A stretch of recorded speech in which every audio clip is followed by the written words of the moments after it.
Hello बच्चा पारी WhatsApp, कैसे हो आप सभी लोग। Welcome to the misty classroom. मेरा नाम है Rahul Sharma, you can also call me Rahul भैया। जैसा कि आप लोग पता है कि on this channel we are providing you NCERT line by line explanation of class 9th SST. अभी तक की अगर बात करी जाए कि हमने ज्योग्राफी का एक चैप्टर कंप्लीट करा, हमने उस चैप्टर में क्या क्या चीजें देखी। जो हमारा चैप्टर था शेपिंग ऑफ अर्थ सरफेस, हमारा सबसे पहला चैप्टर था शेपिंग ऑफ अर्थ सरफेस। अगर स्पेसिफिक इस चैप्टर की मैं बात करूं तो हमने मोटा मोटा इस चैप्टर में थ्रू समझा कि जो हमारी अर्थ है, अर्थ में कई सारी हमें लेयर्स देखने को मिलती है। हमने जाना कि अर्थ में कौन कौन सी लेयर होती है, क्रस्ट, मेंटल एंड कोर। इन अलग अलग लेयर के साथ साथ हमने प्लेट टेक्टोनिक के बारे में पढ़ा। हमने जाना कि कैसे ओशियनिक प्लेट और कॉन्टिनेंटल प्लेट आपस में मिलती हैं, कॉन्टिनेंटल और ओशियनिक प्लेट आपस में मिलती है, और ओशियनिक ओशियनिक और कॉन्टिनेंटल कॉन्टिनेंटल प्लेट आपस में मिलती है। हमने जाना इस चैप्टर के थ्रू कैसे अर्थ अपने लैंड मास को over the long journey, over the long period अपने आप को मॉडिफाई करते रहती है। ये सारी बेसिक बेसिक चीजें अभी तक की क्लास में हमने जानी और समझी हैं।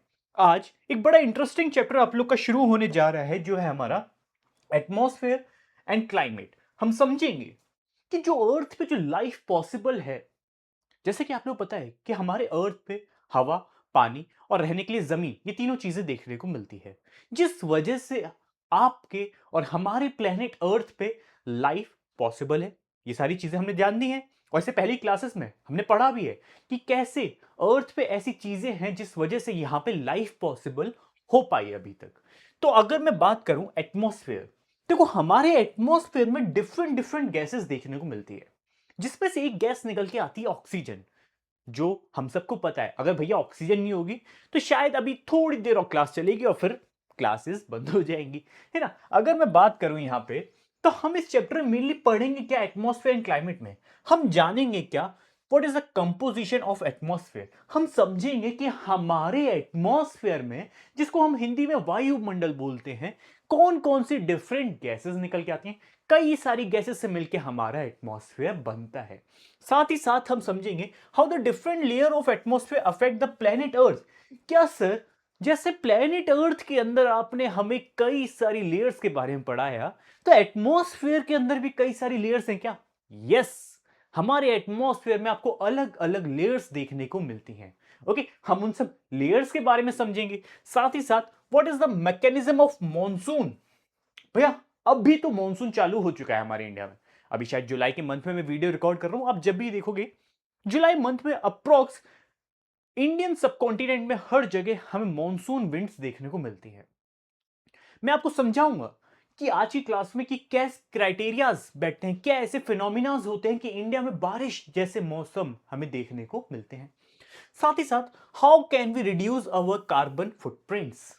ओके, ये कुछ बेसिक चीजें हैं जो हम अंडरस्टैंड करेंगे। ओके, तो तैयार हैं सभी लोग, रेडी हैं, मस्त, एकदम एक्साइटेड, फुल जोश के साथ पुरानी क्लास को रिवाइज करते रहना। एक शॉर्ट वीडियो में लेकर आऊंगा जिसमें मैं पुरानी क्लास को एक बार शॉर्ट में आपको एक्सप्लेन करूंगा, बट हाँ, उसको एक बार वीडियो फिर से देख लेना। अगर कोई डाउट हो तो इस कमेंट सेक्शन में भी पिछली क्लास का पूछ सकते हो, कोई बात नहीं, मैं आपको आंसर दूंगा। आज के लिए रेडी हो? नोटबुक पेन लेके बैठो, साथ में बुक अपने सामने रखना। जो भी इंपॉर्टेंट चीजें मैं बताता जाऊंगा उसको समझते हुए चलना है। कहीं पे भी डाउट हो, कमेंट सेक्शन खुला हुआ है, बेझिझक पूछो, ठीक है। शुरू करते हैं। सबसे पहले अगर बात करें, हम देखते हैं what do you see when you look in the sky. You might see the floating cloud, sunshine, feel the breeze as well. हम देखते हैं, हम जब भी क्या बोलते हैं खुले आसमान में देखते हैं, हमें कई सारे बादल देखने को मिलते हैं, खुला आसमान देखने को मिलता है। हम एक फ्रेश एयर इनहेल करते हैं, एक्सहेल करते हैं। हम देखेंगे क्या, all of these are the result of blanket of air surrounding the earth called the atmosphere. हमें देखने को मिलेगा the air which is surrounded by the earth is called atmosphere. तो सर आप बोलते हो कि एटमॉस्फेयर में सारी लेयर अर्थ के सराउंडेड है, तो ये अर्थ को छोड़ के जाती क्यों नहीं है? देखो हमारी अर्थ पे हमें ग्रेविटी जैसी एक चीज देखने को मिलेगी। ग्रेविटी तो आपने सुना है ना कि ग्रेविटी होता है क्या भैया, है ना। तो अगर ग्रेविटी की अगर मैं बात करूं, जैसे फॉर एग्जांपल ये हमारा प्लेनेट अर्थ है, इसमें हमें कई सारी डिफरेंट लेयर्स देखने को मिलेगी यहाँ यहाँ, है ना। हमारे एटमॉस्फेयर में कई सारी लेयर्स हैं, और ये सारी लेयर्स आपके अर्थ के सराउंडिंग में देखने को मिलती है। क्यों, किस वजह से? क्योंकि हमारे अर्थ में हमें क्या देखने को मिलती है, ग्रेविटी। अब ग्रेविटी क्या करती है, ग्रेविटी क्या करती है कि हमारे एटमॉस्फेयर में जो गैसेस के मॉलिक्यूल्स हैं, उन मॉलिक्यूल्स को अपने आसपास जोड़ के रखती है, और सारे मॉलिक्यूल्स किसके पास देखने को मिलेंगे? आपके अर्थ के पास। यानी कि सर आप ये समझाना चाह रहे हो कि ग्रेविटी की वजह से जो हमारा एटमॉस्फेयर है, सबसे ज्यादा थिक कहां पे होगा? जमीन पे। हाँ भैया, ग्रेविटी की वजह से जितने भी हैवी मॉलिक्यूल्स होंगे वो सारे हमें जमीन पे देखने को मिलेंगे, और जो लाइटर मॉलिक्यूल्स होंगे वो हमें एटमॉस्फेयर में ऊंचाई की तरफ देखने को मिलेंगे। यानी कि हमारा जो एटमॉस्फेयर है, एटमॉस्फेयर इस जो हमारा एटमॉस्फेयर है वो हमें थिक देखने को मिलेगा। कहां पे? Near the earth surface. यानी कि जो हमारा एटमॉस्फेयर, हमें अर्थ का जो एटमॉस्फेयर है वो अर्थ की सरफेस, यानी पृथ्वी की जो सरफेस है उसके पास काफी थिक देखने को मिलेगा। किस वजह से? ग्रेविटी की वजह से। क्यों? ग्रेविटी क्या करती है? हमारी जो एटमॉस्फेयर में जो गैसेस हैं उनके मॉलिक्यूल्स को होल्ड करके रखती है, और जो भारी मॉलिक्यूल्स होंगे ग्रेविटी की वजह से अर्थ की सरफेस के पास होंगे, और जो लाइटर मॉलिक्यूल्स होंगे वो ग्रेविटी पे उनका कम असर होगा, जिस वजह से वो काफी दूर देखने को मिलते हैं। ठीक है, तभी आपने कभी देखा होगा, आपने देखा होगा जो भी लोग क्या बोलते हैं, पहाड़ों पे चढ़ने जाते हैं, पहाड़ों पे जैसे कोई फॉर एग्जांपल माउंट एवरेस्ट पे आप 4 दोस्त घूमने गए हो, तो ऐसा होगा कि आप लोग अपने साथ ऑक्सीजन सिलेंडर अपने पीछे टांग के जाओ। जब अपने ऑक्सीजन सिलेंडर पीछे लेके जाओगे, ऐसा क्यों है? बिकॉज हमारे अर्थ के सरफेस के पास में आपको देखने को मिलेगा कि ऑक्सीजन की लेयर, मतलब ऑक्सीजन सफिशिएंट अमाउंट में है। लेकिन जैसे जैसे आप हाइट पर जाओगे, जैसे जैसे आप ऊंचाई की तरफ जाओगे, आपको देखने को मिलेगा आपको ऑक्सीजन सिलेंडर की नीड पड़ेगी, आपको सांस लेने में दिक्कत आएगी। बिकॉज वहां पे हाइट की वजह से गैसेस के मॉलिक्यूल इतने ज्यादा नहीं होंगे, जिस वजह से आपको ब्रीदिंग इश्यूज आ सकते हैं। जिस वजह से जो भी लोग माउंटेन्स पे चढ़ते हैं वो अपने पीछे क्या लेके चलते हैं? गैस का सिलेंडर लेके चलते हैं। क्लियर है भाई? बहुत बढ़िया। ओके, तो ऐसे it is pulled down around the earth by gravity. अब आपको समझ में आ गया होगा कि ग्रेविटी की वजह से हमें अर्थ के पास, सरफेस के पास हमें क्यों एटमॉस्फेयर थिक दिखने मिलेगा। It is a mixture of gases and various properties. हमें देखने को मिलेगा जो हमारा एटमॉस्फेयर है वो कई सारी गैसेस का मिक्सचर है, और वेरियस प्रॉपर्टीज हमें उसमें देखने को मिलता है। Okay, the atmosphere shield us from the harmful radiation coming from the sun.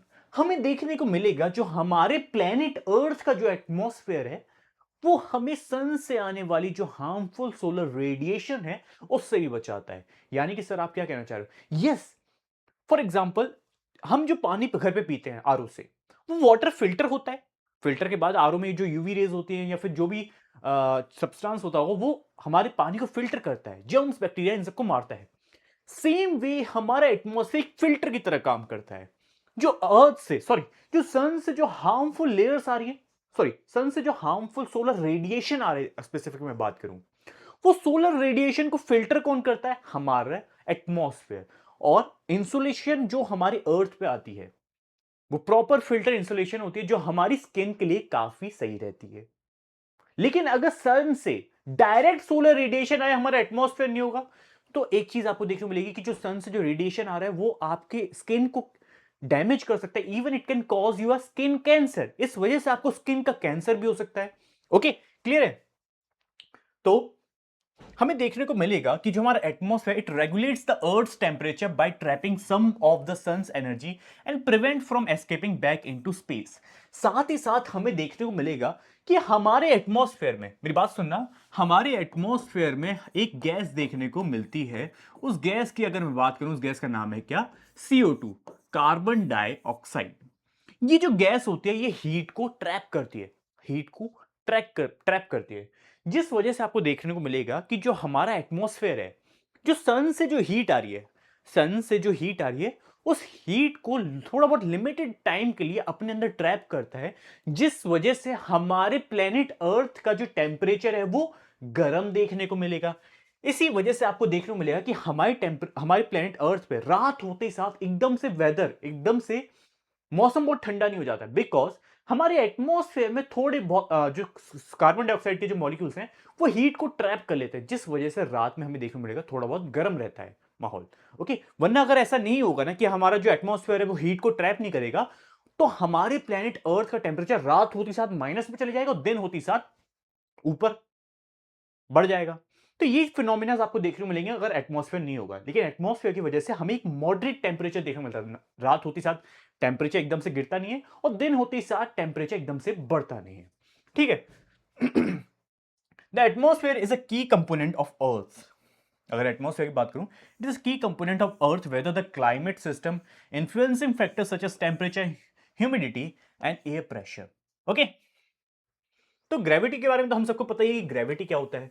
Gravity is a fundamental physical force of attraction between object that have mass energy such as sun and the earth. The force of attraction that earth mass extend the object that are close to the surface is refer to the earth's gravity. Okay, तो ये मैंने आपको समझाया कि कैसे gravity की वजह से हमारा एटमॉस्फेयर सारी गैसेस को होल्ड करता है, ऐसे रिलीज नहीं कर देता है स्पेस में।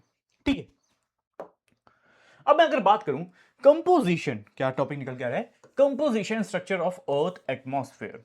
कंपोजिशन की अगर मैं बात करूं तो हम समझेंगे अब कि हमारे एटमॉस्फेयर में कौन कौन सी डिफरेंट लेयर ऑफ गैसेस निकल कर आता है। ओके, तो अर्थ एटमॉस्फेयर की अगर मैं बात करूं तो earth atmosphere is compose of mixture of various gases like nitrogen, oxygen are the two primary and most abundant gases that are essential to life on the earth. यानी कि हमें देखने को मिलेगा कि हमारे प्लेनेट पे सबसे इंपॉर्टेंट जो गैसेस निकल के आती हैं, जो लाइफ के लिए काफी इंपॉर्टेंट बन जाती है, वो कौन कौन सी हमारी नाइट्रोजन एंड ऑक्सीजन, यानी सॉरी नॉट फॉर लाइफ, जो हमारे एटमॉस्फेयर में सबसे ज्यादा परसेंटेज जो निकल के आता है वो हो जाता है कौन, नाइट्रोजन एंड ऑक्सीजन। अगर स्पेसिफिक इन्हीं की बात करूं तो ये अप्रोक्स आपको 99% देखने को मिलेंगी हमारे एटमॉस्फेयर गैसेस का। ओके, उसके बाद जो अदर गैसेस में हमें देखने को मिलती है जैसे carbon dioxide, argon, helium, neon, krypton, xenon, ozone, and hydrogen are some other gases present in atmosphere, but are found in lesser quantity. Beside these, the atmosphere also consists water vapors and tiny dust particles. यानी कि हमें देखने को मिलेगा ये जो main gases हैं, जैसे कि मेन गैस आपकी कौन कौन सी होगी, nitrogen and oxygen. Main gas यहां पे कौन कौन सी होगी हमारी, नाइट्रोजन एंड ऑक्सीजन। इनका परसेंटेज हमारे एटमॉस्फेयर में सबसे ज्यादा इन दोनों का। सबसे ज्यादा बात कीजिए तो नाइट्रोजन का देखने को मिलेगा, उसके बाद ऑक्सीजन का, उसके बाद कुछ और गैसेस हमें देखने को मिलती है हमारे एटमॉस्फेयर में, जैसे कि हमारी carbon dioxide, ozone gas. Ozone के बारे में बताऊंगा आपको कि ओजोन हमारे एटमॉस्फेयर के लिए क्यों इतना इंपॉर्टेंट है। साथ ही साथ और भी गैसेस जैसे आर्गन, हीलियम, और साथ ही साथ गैसेस के साथ साथ हमारे एटमॉस्फेयर में हमें देखने को मिलेगा क्या, वाटर वेपर्स। वाटर वेपर्स देखने को मिलेंगे। वाटर वेपर्स के साथ साथ कुछ टिनी डस्ट पार्टिकल्स देखने को मिलते हैं। आपने देखा होगा कभी कभी जब आप सुबह सुबह जगते हो, सूरज की किरणें जब आपके रूम के अंदर आ रही होती है, बहुत हल्की सी जो सनलाइट आ रही होगी उसमें आप देखते हो डस्ट पार्टिकल ऐसे मूव ऑन कर रहे हैं। तो यानी कि हमें देखने को मिलेगा कि हमारे एटमॉस्फेयर में डस्ट पार्टिकल्स भी होते हैं। ओके,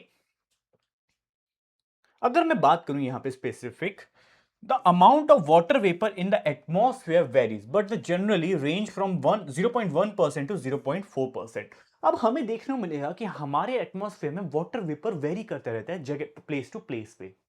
फॉर एन एग्जाम्पल, जैसे कि कोई प्लेस लेते हैं हम, ड्राई रीजन, जैसे फॉर एग्जाम्पल सहारा डेजर्ट। एक जगह मैंने ली सहारा डेजर्ट, सहारा, और वी कैन ऑल्सो से यार थार डेजर्ट। थार डेजर्ट हमें कहां देखने को मिलेगा, इंडिया में। चलो एक क्वेश्चन मैं पूछता हूं, जो सहारा डेजर्ट है, which is one of the biggest, sorry one of the biggest नहीं, which is the world's biggest desert, ये हमें किस कॉन्टिनेंट में देखने को मिलता है, ये क्वेश्चन मैं आपसे पूछता हूं। लेकिन जो थार डेजर्ट है वो इंडिया में हमें देखने को मिलेगा, राजस्थान, मेनली राजस्थान एरिया में, कुछ एरिया पाकिस्तान में भी देखने को मिलता है इसका। तो थार डेजर्ट से अगर मैं बात करूं तो ये ड्राई प्लेस है। यहां पे अगर वाटर वेपर्स की अगर हम बात करें तो यहां पे वाटर वेपर्स का परसेंटेज बहुत कम होगा एटमॉस्फेयर में। लेकिन वहीं अगर मैं बात करूं मेघालय जैसे प्लेसेस की, जैसे कि मोसीराम, जहां पे वर्ल्ड में सबसे ज्यादा बारिश देखने को मिलती है, यहां पे जाहिर सी बात है वाटर वेपर का परसेंटेज एटमॉस्फेयर में काफी ज्यादा देखने को मिलता है। ओके, तो यानी कि मैंने समझाया कि वाटर वेपर का percentage place to place vary करता है हमारे एटमॉस्फेयर में। ओके, अब अगर मैं बात करूं, it plays a significant role in cloud formation and precipitation. यानी कि वाटर वेपर एक काफी इंपॉर्टेंट रोल अदा करते हैं हमारे एटमॉस्फेयर में, किसके लिए, क्लाउड फॉर्मेशन के लिए, साथ ही साथ प्रेसिपिटेशन जैसी फिनोमिना को फेस करने के लिए। प्रेसिपिटेशन यानी कि बारिश, जैसे आप समझ सकते हो। ओके, अब देखो हम हमारे एटमॉस्फेयर को, फॉर एग्जाम्पल हमारी प्लेनेट अर्थ है। हमारे प्लेनेट अर्थ पे आपको डिफरेंट कई सारी लेयर्स देखने को मिलती है एटमॉस्फेयर में। इन एटमॉस्फेयर के लेयर्स में आपको कई सारी डिफरेंट गैसेस देखने को मिलेंगी। इन गैसेस में अगर मैं स्पेसिफिक नाइट्रोजन की बात करूं तो हमारा नाइट्रोजन कितना निकल के आता है 78%। वही हमारा ऑक्सीजन कितना होता है 21%। लेकिन अगर हम कार्बन डाइऑक्साइड की बात करें तो हमें कितना देखने को मिलेगा 0.04%। आज के टाइम पे 0.4% है। क्या कितना 0.04% है CO2। लेकिन जब मैं एनसीईआरटी पढ़ता था आप लोग के टाइम पे तो हमें ये 0.03 पढ़ाया जाता था।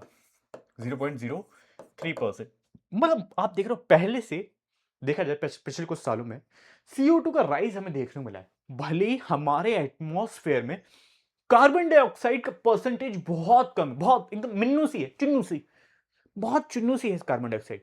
लेकिन अगर आप देखोगे अगर इसका हल्का सा भी राइज आपके एटमॉस्फेयर में होगा ये क्लाइमेट को काफी हद तक चेंजेस लेकर आएगा। ये चीज हम आगे चल के डिस्कस करेंगे कि कैसे CO2 की राइज की वजह से हमारे एटमॉस्फेयर में कई सारे चेंजेस हमें देखने को मिलते हैं। साथ ही साथ आर्गन की बात करी जाए तो आर्गन 0.93% देखने को मिलेगा। बाकी की गैसें कितना है 0.3% हमें देखने को मिलती है। कौन? बाकी की अदर गैसेस। ओके, क्लियर है? इस डायग्राम को देखो, विजुअलाइज करो। जितना आप विजुअलाइज करोगे उतना ज्यादा आपको अच्छे से समझ में आएगा। ठीक है, उसके आगे अगर मैं बात करूं,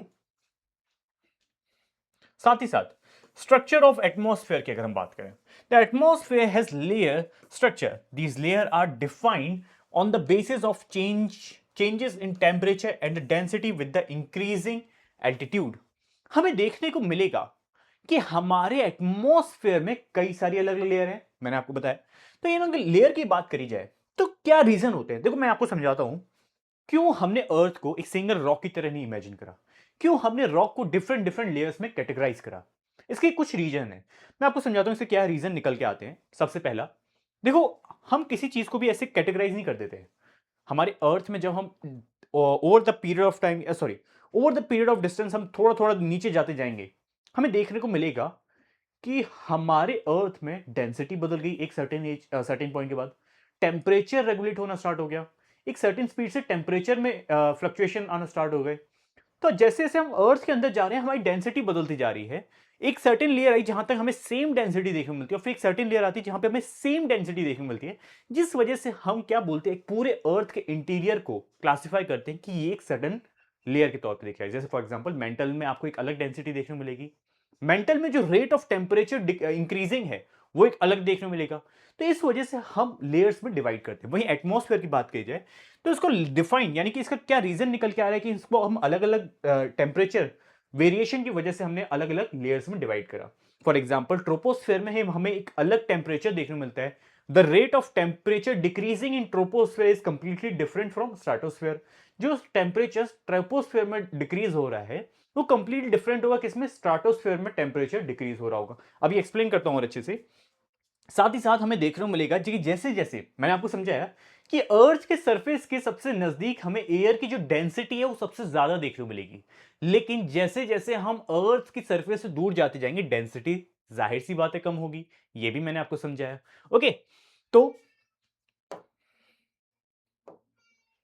ये हमारे अर्थ पे शायद आपको क्लियरली दिख नहीं रहा होगा, तो मैं यहाँ पे आपको लिख के समझा देता हूँ। फॉर यहाँ पे देखो, ये हमारी प्लेनेट अर्थ का सरफेस है। अर्थ के सरफेस सबसे ऊपर हमें ट्रोपोस्फेयर देखने को मिलेगा। क्या देखने को मिलता है? ट्रोपोस्फेयर। ट्रोपोस्फेयर के बाद ऊपर आपको कौन सी लेयर देखने को मिलती है? स्ट्रेटोस्फेयर।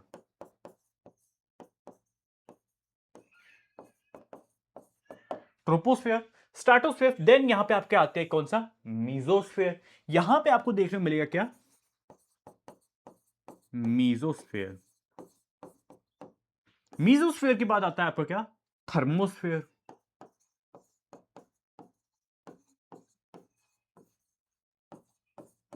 थर्मोस्फेयर के बाद आपको सबसे ऊपरी जो सबसे ऊपर जो लेयर है वो है हमारी कौन सी? एक्सोस्फेयर। कौन सी हमें देखने को मिलेगी? एक्सोस्फेयर। तो ये सारी डिफरेंट कैटेगरीज ऑफ लेयर्स हमारी निकल के आती है क्या? हमारे एटमॉस्फेयर। यहाँ पे क्या है? ये अर्थ सरफेस है। ये क्या है? इसको मैं यहां पे ऐसे लिख देता हूं, क्या है ये? Earth surface.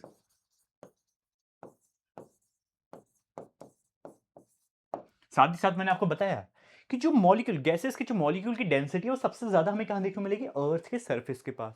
जैसे जैसे हम दूर जाते आएंगे हमारी जो डेंसिटी है वो भी रिड्यूस होती जाएगी, साथ ही साथ जो हवा है, हवा की जो डेंसिटी है वो हमें ऊपर सबसे कम देखने को मिलेगी और नीचे अर्थ की सरफेस के पास सबसे ज्यादा देखने को मिलेगी। इसका मैंने बेस्ट एग्जांपल आप लेके चल सकते हो कि जब भी माउंटेन क्लाइंबर्स माउंटेन पे चढ़ते हैं, जब भी आप माउंट एवरेस्ट पे चढ़ रहे होंगे या वो, तो अपने साथ ऑक्सीजन सिलेंडर लेके चलें, क्योंकि ऊपर जाके गैसेस की जो डेंसिटी है वो काफी कम हो जाएगी, जिस वजह से उनको ब्रीदिंग इश्यूज आ सकते हैं। ओके, साथ ही साथ सबसे पहली लेयर की हम डिस्कस करने जा रहे हैं जो है हमारी क्या, ट्रोपोस्फेयर। ये जो हमारी सबसे नीचे वाली जो लेयर है ना, ट्रोपोस्फेयर, उसको डिस्कस करते हैं। चलो अच्छे से, अगर ट्रोपोस्फेयर की मैं बात करूं, तो troposphere is the most important layer of the atmosphere with an average height of 12 kilometre. यानी कि इसकी एवरेज हाइट कितनी निकल के आती है, 12 किलोमीटर। अब मेरी बात सुनो, हमने इससे पहली क्लासेस में हमने जाना है कि अर्थ में इक्वेटर होता है, पोल एरिया होता है, और साथ ही साथ मैंने आपको बताया कि जो अर्थ का जो शेप है, इससे पहली क्लास में आपने पढ़ा होगी, बल्ज जैसा है। यानी कि जो पोल्स पे थोड़ी सी चपटी है हमारी अर्थ, नॉर्थ और साउथ पोल पे, और इक्वेटर के पास ये जो इक्वेटर लाइन है सबको पता है ना, यहां पे हमारी अर्थ थोड़ी सी क्या है, फैली हुई है। मतलब आप समझ सकते हो ना कि ऐसे थोड़ा सा ऊपर चपटा कर दो, साइड से थोड़ा फैला दो, हमारी अर्थ थोड़ी ऐसी देखने को मिलती है। और साथ ही साथ जो इसका जो हाइट है ट्रोपोस्फेयर का, वो वेरी करता रहता है कहां पे, इक्वेटर से पोल के बीच में। यानी कि इसकी हाइट सेम 12 किलोमीटर नहीं है, वेरी करती रहती है, बदलती रहती है। हमें देखने को मिलेगा in this layer temperature decrease with the increasing altitude. हमें देखने को मिलेगा जैसे हम इस लेयर में जैसे जैसे हम ऊपर जाएंगे, यानी कि हम अर्थ के सरफेस के ऊपर कौन सी लेयर है, ट्रोपोस्फेयर, यानी सबसे ऊपर ट्रोपोस्फेयर है। जैसे जैसे हम अर्थ के सरफेस के ऊपर जाएंगे, यहां पे हमें देखने को मिलेगा टेम्परेचर रिड्यूस हो रहा है। इसका बेस्ट एग्जांपल क्या है, पहाड़ों की रीजन। हम पहाड़ों को मानते हुए चल रहे हैं कि पहाड़ी हमारे सबसे ऊंचाई पे जहां पे हम जा सकते हैं। पहाड़ों पे हम देखेंगे कि जैसे जैसे हम हाइट पे जाते हैं, वहां पे हमें टेम्परेचर रिड्यूस होता हुआ दिखता है। जाहिर सी बात है, सेम चीज ट्रोपोस्फेयर में होती है। जैसे जैसे हम हाइट के साथ ऊपर जाएंगे, टेम्परेचर हमारा रिड्यूस होता जाएगा यहाँ पे। तो यानी कि with increasing altitude temperature decrease. हमें देखने को मिलेगा the air we breathe exist here along with the most of the water vapours and clouds. अब एक बात सुनो, जिस हवा को हम लेते हैं, सांस लेते हैं, वो हवा हमें इसी लेयर में देखने को मिलेगी। साथ ही साथ जो वाटर वेपर्स होते हैं और जो क्लाउड का फॉर्मेशन होता है, वो आपका इसी लेयर में होता है। क्यों इसी लेयर में हो रहा है, बिकॉज इनके जो मॉलिक्यूल्स का जो वेट हो, वाटर वेपर्स थोड़े भारी होंगे, जिस वजह से ग्रेविटी उनको अर्थ के सरफेस के नियर रख पाएगी। वो अर्थ के सरफेस से ज्यादा दूर देखने नहीं मिलेंगे, जिस वजह से ये सारी चीजें हमें क्या, अर्थ के सरफेस के पास देखने को मिलती है। Nearly all weather phenomena such as rainfall, fog, hail occur in this layer। हमें देखने को मिलेगा इसी लेयर में, इंपॉर्टेंट है, बहुत इंपॉर्टेंट है, एग्जाम में पूछा जा सकता है कि इसी लेयर में आपको क्या, बारिश जैसे, फॉग जैसे, और साथ ही साथ ओले गिरने जैसे फिनोमिना जो होंगे, वो इसी लेयर में हमें देखने में। हेल क्या होते हैं, ओले। ठीक है। The troposphere is the separated from the stratosphere by the transition zone known as tropopause. अब देखो क्या होता है, एक ट्रांजिशन जोन बनाया गया है हर लेयर के बीच में। फॉर एग्जांपल आपको ट्रोपोस्फेयर, जो यहां पे मैंने डायग्राम बनाया है, इन दोनों डायग्राम में देखो कि ट्रोपोस्फेयर स्ट्रेटोस्फेयर के बीच में एक जोन निकल के आता है। एक जोन आपको देखने को मिलेगा इन दोनों के बीच में, जिसको हम क्या बोलते हैं, ट्रोपोस्पॉज। ये एक ट्रांजिशन जोन होता है किसके बीच में, ट्रोपोस्फेयर और स्ट्रेटोस्फेयर के बीच में। ओके, क्लियर है, गॉट इट, बहुत अच्छे। अब हम डिस्कस करने जा रहे हैं किसको, स्ट्रेटोस्फेयर को। आइए डिस्कस करते हैं अबाउट स्ट्रेटोस्फेयर, जानते हैं, समझते हैं कि स्ट्रेटोस्फेयर क्या होता है, अच्छे से जानेंगे। ओके, तो अगर मैं आपसे बात करूं कि स्ट्रेटोस्फेयर के बारे में, stratosphere above the troposphere lies in the stratosphere. यानी कि अबव ट्रोपोस्फेयर हमें क्या देखने को मिलेगा, स्ट्रेटोस्फेयर देखने को मिलेगा, exist extended up to 50 kilometre. हमें इसकी हाइट और कितनी देखने को मिलती है, अप्रोक्स 50 किलोमीटर और ऊंचा चले जाओ, हमें वहां तक क्या देखने को मिलेगा, स्ट्रेटोस्फेयर। जनरली जो हम एरोप्लेन्स में ट्रेवल करते हैं, जितने भी हम हवाई जहाजों इन सब में ट्रेवल करते हैं, ये सारे प्लेन्स वगैरह कहां पे चलते हैं, हमारे स्ट्रेटोस्फेयर के अंदर। Okay, this layer is ideal for flying aeroplanes, जैसा मैंने आपको समझाया। ऐसा क्यों है, बिकॉज ट्रोपोस्फेयर के अंदर हमारे जितने वेदर फिनोमिनाज, यानी कि बारिश होना या क्लाउड्स का फॉर्मेशन होना, ये सारे फिनोमिनाज हमें वहां पे देखने को मिलता है। और जाहिर सी बात है, हमारा प्लेन बादलों के अंदर तो उड़ेगा नहीं, वो बादलों के ऊपर उड़ता है। जब भी हम क्या बोलते हैं, कभी एरोप्लेन में ट्रेवल करे हैं, तो आपने देखा होगा कि एरोप्लेन के ऊपर जब हम ट्रेवल करते हैं, तो हमारा प्लेन बादलों के ऊपर रहता है, हमारा प्लेन स्ट्रेटोस्फेयर के अंदर उड़ता है। Okay, because it is free of cloud and other weather disturbance, जो मैंने आपको समझाया। A notable feature of the stratosphere is that it contain a layer of ozone gas. Important है, बहुत इंपॉर्टेंट है कि स्ट्रेटोस्फेयर किस लिए फेमस होता है। आपके यहां पे क्या देखने को मिलता है हमें, ओजोन गैस। हमें ओजोन गैस की एक लेयर देखने को मिलती है कहां पे, स्ट्रेटोस्फेयर में। अब ओजोन गैस क्यों इंपॉर्टेंट है हमारे लिए? देखो, हमारे सन से जो हार्मफुल रेडिएशन आ रहा है, वो रेडिएशन इतना हार्मफुल है कि अगर आपकी स्किन पे डायरेक्टली आएगा, डायरेक्टली पड़ेगा, तो वो आपको स्किन कैंसर जैसी बीमारियां तक कर सकता है। आपकी स्किन में सनबर्न जैसे इश्यूज लेकर आ सकता है। लेकिन जो हमारी ओजोन लेयर है, वो सन के हार्मफुल रेडिएशन को फिल्टर करती है और उसको फिर अर्थ तक भेजती है, जिस वजह से आपको ऐसे इश्यूज, यानी कि ऐसे जो स्किन जैसी बीमारियां से आप बच जाते हो। किससे? सन से जो होती हैं। Which shield by the filtering the sun's harmful radiation, indicating the ultraviolet radiation. The stratopause mark the boundary between stratosphere and mesosphere. अब हमें एक स्ट्रेटोपॉज, हमें क्या देखने को मिलता है, एक बाउंड्री देखने को मिलती है जो होती है हमारी क्या, स्ट्रेटोपॉज। ये क्या है, स्ट्रेटोपॉज। अब देखो, ट्रोपोपॉज हमें किसके बीच में देखने को मिल रहा है, ट्रोपोस्फेयर और स्ट्रेटोस्फेयर के बीच में। और स्ट्रेटोपॉज हमें देखने को मिलता है मीजोस्फेयर और स्ट्रेटोस्फेयर के बीच में। ठीक है, तो जानते हैं मीजोस्फेयर होता क्या है। अबव द स्ट्रेटोस्फेयर हमें देखने को मिलेगा क्या, मीजोस्फेयर। ये एक थर्ड लेयर के तौर पे देखी जाती है ऑफ द एटमॉस्फेयर। हे मीजोस्फेयर, यानी कि जो थर्ड लेयर है हमारी एटमॉस्फेयर की, उसका नाम क्या है, mesosphere. It extend up to the height of 80 kilometre, यानी कि इसकी हमें हाइट अप्रोक्स कितनी देखने को मिलती है, अप्रोक्स 80 किलोमीटर तक इसकी हाइट एक्सटेंड होती है। In this layer temperature decrease with the increasing altitude. हमें देखने को मिलेगा कि इस लेयर में जो टेम्परेचर वो डिक्रीज होता है विद द इंक्रीजिंग एल्टीट्यूड। साथ ही साथ the most meteoroids entering from the space burn up in the mesosphere. अब मीटरोइड्स तो हम सबने देखे हैं, मीटरोइड्स अर्थ पे आते हैं लेकिन वो अर्थ के सरफेस तक नहीं पहुंच पाते हैं। हमने देखा है, हमने सुना भी होगा कि जो अर्थ है, इससे पहली क्लासेस में आपने पढ़ा होगा कि मीटरोइड्स अर्थ पे आते हैं जब भी, तो वो एटमॉस्फेयर में फट जाते हैं। ऐसा क्यों होता है कि हमारे एटमॉस्फेयर में आपको कई सारी गैसेस देखने को मिल रही हैं, कई सारी लेयर्स देखने को मिल रही हैं, जिस वजह से जब भी मीटरोइड्स हमारे प्लेनेट अर्थ के एटमॉस्फेयर में आता है, तो उसके ऊपर फ्रिक्शन अप्लाई होता है। फ्रिक्शन की वजह से हीट जनरेट होती है। हीट जनरेट होते होते इतना गर्म होता है कि मीजोस्फेयर में आते आते वो फट जाता है। कौन? हमारा जो भी हमारा मीटरोइड्स वगैरह होंगे वो सब।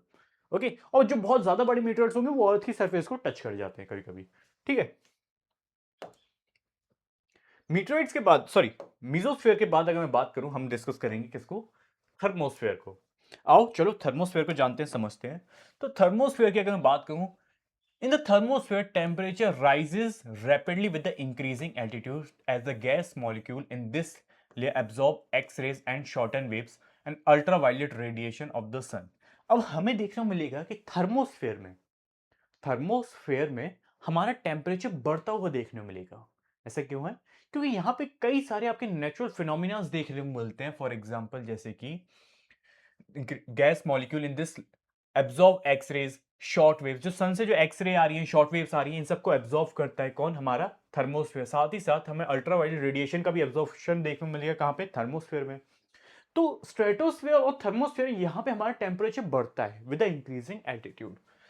साथ ही the thermosphere extend up to 80 to 700 kilometre, यानी कि हमें इसकी हाइट कहां तक देखने को मिलती है? 80 से 700 किलोमीटर तक।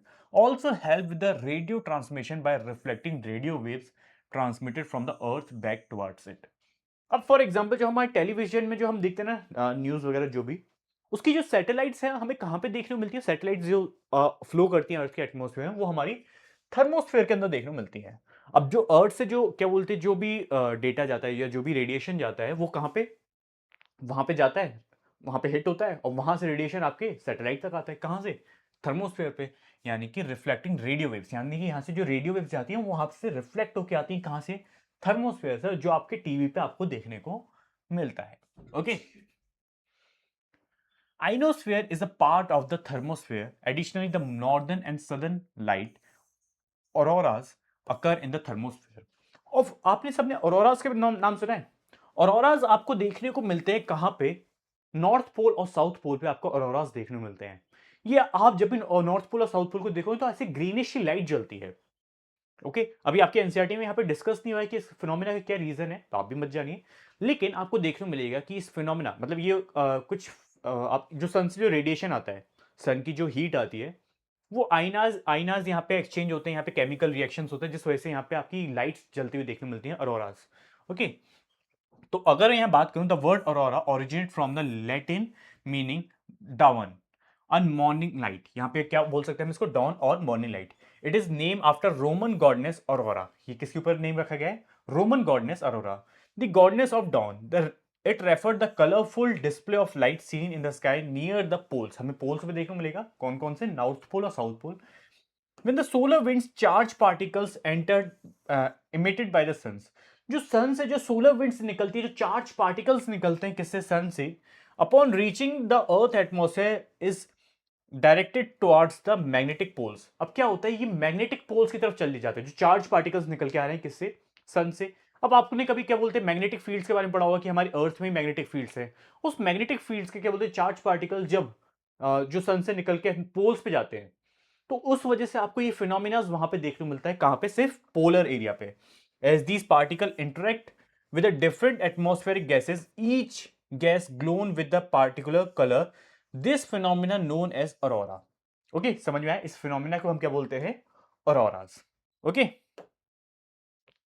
तो ये देखो, यहां पे मैंने ट्रोपोस्फेयर के बारे में डिस्कस करा 0 to 12 किलोमीटर, फिर हमने स्ट्रेटोस्फेयर को डिस्कस करा 12 to 50 किलोमीटर, फिर हमने मीजोस्फेयर को समझा कितना 50 to 85 किलोमीटर, और थर्मोस्फेयर जो हमने 85 to 600 किलोमीटर, और एक्सोस्फेयर को जाना कि 600 किलोमीटर ऊपर हमें क्या देखने मिलता है, हमारा एक्सोस्फेयर। ये सारी चीजें हमने समझी। हमने देखा कि जो हमारा ट्रोपोस्फेयर है, ट्रोपोस्फेयर बेस्ट प्लेस है कहां पे, जहां पे आपके क्या बोलते हैं, जितने ज्योग्राफिकल फिनोमेना होते हैं, जैसे कि बारिश वगैरह होना, हेलस्टॉर्म आना, ये सारी चीजें हमें ट्रोपोस्फेयर में देखने को मिलेंगी। स्ट्रेटोस्फेयर में हमारा एरोप्लेन उड़ता हुआ हमें देखने को मिलता है, जस्ट बिकॉज यहाँ पे आपकी बारिश होती है, क्लाउड का फॉर्मेशन होता है, इस वजह से। मीजोस्फेयर में हमने देखा कि मेटेरोइड्स का बर्न आउट हो जाते हैं, कहां पे, हमारे मीजोस्फेयर में आते साथ। थर्मोस्फेयर में हमने देखा कि अरोरा जैसे फिनोमिना हमें देखने को मिलते हैं किसमें, थर्मोस्फेयर में। और लास्ट लेयर हमारी निकल के कौन सी आती है, एक्सोस्फेयर। जब भी आप क्या बोलते हैं कभी पोलर रीजन में देखोगे तो आपको ऐसे अरोरा जैसे फिनोमिना देखने को मिलते हैं, हमारा स्काई ऐसे ग्रीनिश हो जाता है, जो बहुत ज्यादा सुंदर देखने में लगता है। ओके, अब लास्ट लेयर को समझ लेते हैं, एक्सोस्फेयर के बारे में। अगर एक्सोस्फेयर की बात करूं, the uppermost layer of the atmosphere is known as exosphere, characterized by the very thin air. Light gases like helium and hydrogen float into space from this layer. Due to the weaker gravity, all these layers play a vital role of the Earth atmosphere process, also affect the weather climate. तो बड़ा easy process था, याद कर पाना। Okay, सबसे नीचे हमारी troposphere, troposphere, stratosphere, उसके बाद हमारी troposphere, stratosphere, mesosphere, thermosphere, exosphere, और खत्म। बस ये सारी लेयर्स हमें देखने को मिलती है, इन्हीं को याद रखना है। ओके, उसके बाद अब हम डिस्कस करने जा रहे हैं वेदर एंड क्लाइमेट के बारे में। क्या डिस्कस करने जा रहे हैं हम लोग, वेदर एंड क्लाइमेट के बारे में। आओ चलो जानते हैं, वेदर एंड क्लाइमेट को समझते हैं। वेदर एंड क्लाइमेट में क्या डिफरेंस निकल के आता है। देखो, वेदर की अगर बात करी जाए, वेदर शॉर्ट फिनोमेना होता है, यानी डे टू डे फिनोमेना हमें देखने को मिलेगा। ये सब आपने पहले ही क्लासेस में पढ़ा होगा। फॉर एग्जाम्पल, जैसे कि आज मौसम बहुत गर्म है भैया, आज बारिश हो गई मेरे घर पे तो एकदम सडनली। आज पता नहीं ऐसा क्या हुआ कि मौसम थोड़ा सा ठंडा है रात में, मम्मी जरा ब्लैंकेट दे दो, आज मौसम थोड़ा ठंडा है। और कभी कभी ऐसा होता है कि आज मौसम बहुत ज्यादा गर्म हो जाता है कि मम्मी आज तो एकदम आप एसी चलने दो, आज बंद नहीं करो, आज एकदम चिल करना है। लेकिन क्लाइमेट क्या होता है, जब वेदर जैसा फिनोमिना सेम, फॉर एग्जाम्पल आज गर्म मौसम है, वो गर्म मौसम आपको लंबे पीरियड में देखने को मिलता है, उसको हम क्या बोलते हैं, क्लाइमेट। ओके, यानी कि वेदर शॉर्ट ड्यूरेशन को दिखाता है, और क्लाइमेट के लॉन्गर ड्यूरेशन को दिखाता है, कौन, हमारा क्लाइमेट। आओ चलो वेदर एंड क्लाइमेट को समझते हैं। It is going to rain today, will it be bright और sunny today, how do how often do you find yourself wondering about this question when you want to go out और play. जब भी हम बाहर खेलने जाते हैं तो हम दोस्तों पूछते हैं, भाई आज मौसम कैसा है यार, मौसम बहुत गर्म है। तो ये वेदर फिनोमिना होते हैं, ये हमें डे टू डे फिनोमिना होते हैं। ये सब तो आपको समझ में आ ही गया, क्योंकि मैंने अभी थोड़ी देर पहले बताया।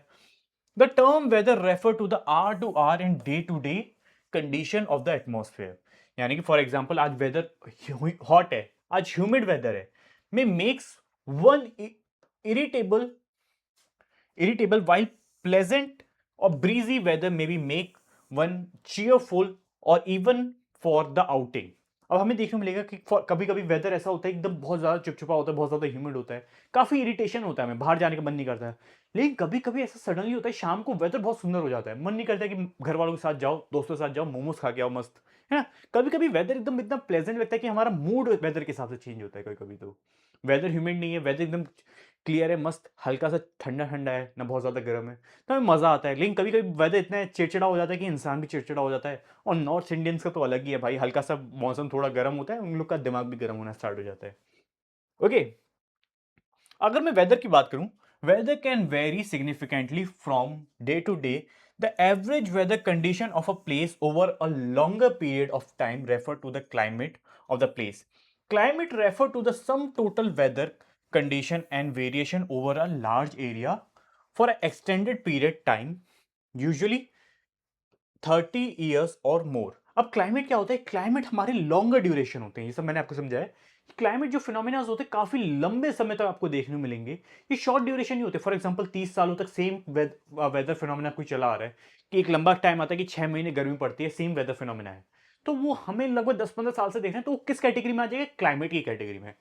Okay, elements of weather and climate, ये जाते हैं elements of weather and climate. Various elements influence weather and climate. The major elements of atmosphere that impact the human life of the earth are temperature, precipitation, humidity, wind, atmosphere pressure.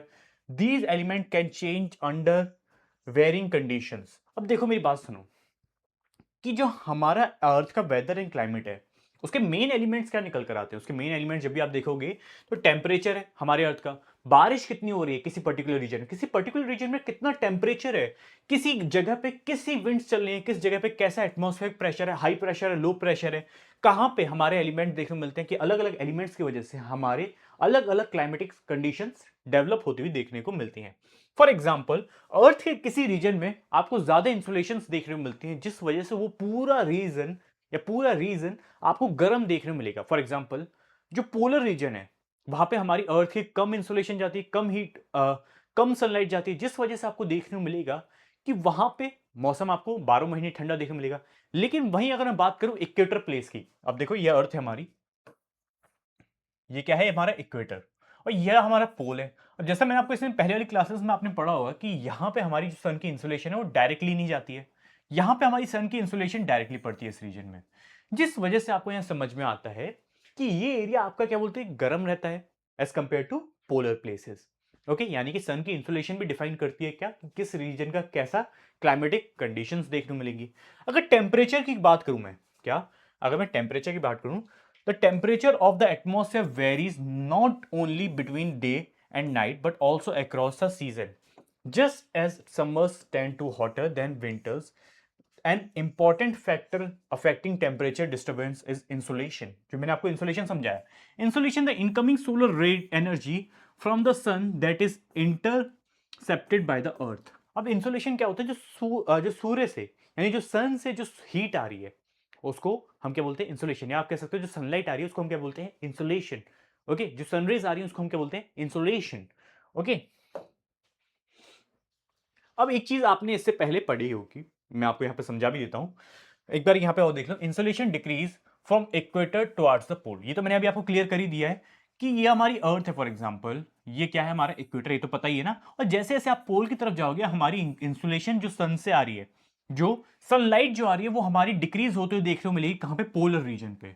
Okay, यानी कि hence the temperature decrease from equator towards the pole. ये भी मैंने आपको बताया कि जैसे जैसे आप अर्थ के सेंटर से पोल की तरफ जाते जाओगे, इक्वेटर से पोल की तरफ, हमारी अर्थ का टेम्परेचर आपको डिक्रीज होता हुआ देखने को मिलेगा।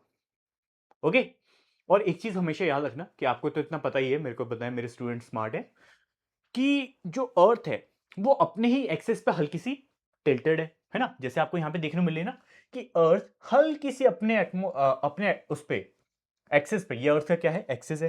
ये देखो, ये क्या है? अर्थ का एक्सिस है। अपने एक्सिस पे हल्का सा टिल्टेड देखने को मिलेगा, जिस वजह से हमारे अर्थ पे आपको डिफरेंट अलग अलग वेदर्स कंडीशन बनती हुई देखने को मिलती है अलग अलग हेमिस्फेयर में। अब हेमिस्फेयर क्या होता है? फॉर एग्जाम्पल, ये हमारी अर्थ है, प्लेनेट अर्थ है, इसका जो नॉर्दर्न पार्ट है इसको हम क्या बोलते हैं? Northern hemisphere. इक्वेटर के ऊपर का हिस्सा नॉर्दर्न हेमिस्फेयर, और साउथ का हिस्सा क्या हो जाता है? Southern hemisphere. क्लियर है? ओके, अब देखो, अब हमारे जैसे आपको मैंने लैटिट्यूड एंड लॉन्गिट्यूड्स आपने पढ़ा होगा इससे पहले कभी, लैटिट्यूड्स एंड लॉन्गिट्यूड्स पढ़ा है ना?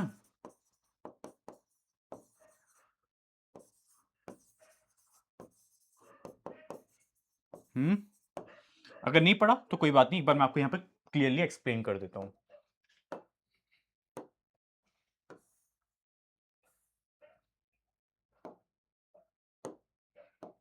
अब जैसे कि ये हमारा अर्थ है, हमारे अर्थ में कई सारी अलग अलग आपकी इमेजिनरी लाइंस बनाई गई हैं। फॉर एग्जाम्पल ये हमारी क्या हो गई, इक्वेटर। ये क्या हो गया हमारा, इक्वेटर। अब इन इमेजिनरी लाइंस को हमने दो कैटेगरीज में डिवाइड कर दिया, एक होता है लैटिट्यूड्स, एक होता है लॉन्गिट्यूड्स। इसको याद करने की ट्रिक मैं बताता हूँ, जैसे कि लैटिट्यूड क्या होती है, लेटी हुई लाइनें, लेटी हुई लाइनें, लैटिट्यूड, लैटिट्यूड लेटी हुई लाइनें। और लॉन्गिट्यूड क्या होती हैं, खड़ी लाइनें, एकदम स्ट्रेट। अब लैटिट्यूड्स का हमने पढ़ा होगा कि ये हमारा क्या है, इक्वेटर। ये हमारा कुछ क्या हो गया, ट्रॉपिक ऑफ कैंसर। ये क्या है हमारा, ट्रॉपिक ऑफ कैंसर। ये हमारा क्या है, ट्रॉपिक ऑफ कैप्रिकॉन।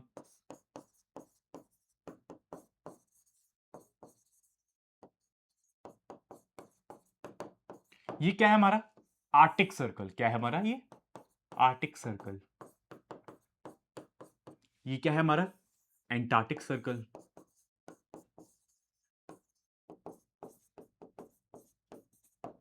अगर आर्टिक सर्कल, इक्वेटर हमारा 0 डिग्री पे देखने को मिलेगा, tropic of cancer 23.5 degree north, और ये आर्टिक सर्कल 66.5 डिग्री नॉर्थ, और tropic of cancer 23.5 degree south, और एंटार्क्टिक सर्कल हमारा 66.5 डिग्री साउथ। यहां पे हमारा क्या है, नॉर्थ पोल, और यहां पे हमारा क्या है, साउथ पोल। अब मैंने आपको एक चीज बताया है कि जो हमारा सपोज सन यहां पर है, फॉर एग्जांपल ये हमारा क्या है, सन। अब जो सन से जो हमारी सनलाइट आ रही है या इंसुलेशन जो भी आ रहा है, आपको देखने को मिलेगा कि इक्वेटर पे ये डायरेक्टली पड़ रहा है ना, इक्वेटर पे ये डायरेक्टली पड़ रहा है। लेकिन जैसे जैसे आप इक्वेटर से दूर जाओगे, इसका एंगल काफी स्लांटेड हो जा रहा है ना, जिस वजह से यहां पे सन क्या, सन से जो इंसुलेशन आ रहा है वो डायरेक्टली आपके कहां पे नहीं पड़ रहा होता है, पोलर एरियाज पे। जिस वजह से आपके जो पोलर एरिया है वो ठंडे देखने को मिलते हैं, और जो इक्वेटर रीजन है वो काफी गर्म हो जाता है, जिस वजह से इसको क्या बोलते हैं हम, टॉरिड जोन। क्या बोलूंगा मैं इसको, टॉरिड जोन। ये क्या हो गया मेरा, टॉरिड जोन। अगर स्पेसिफिक में बता के दिखाऊं तो ये पूरा क्या होता है, टॉरिड जोन होता है। यानी कि किस कैटेगरी में आता है, टॉरिड जोन। और ये वाला जो रीजन है, क्योंकि यहां पे टॉरिड जोन में आपको देखने को मिलेगा कि आपका जो सन है वो, उसकी सनलाइट डायरेक्टली इस रीजन में पड़ रही है, जिस वजह से यहाँ पे आपको गर्म मौसम देखने को मिलता है। साथ ही साथ ये हो जाता है क्या, टेम्परेट जोन। ये क्या है हमारा, टेम्परेट जोन।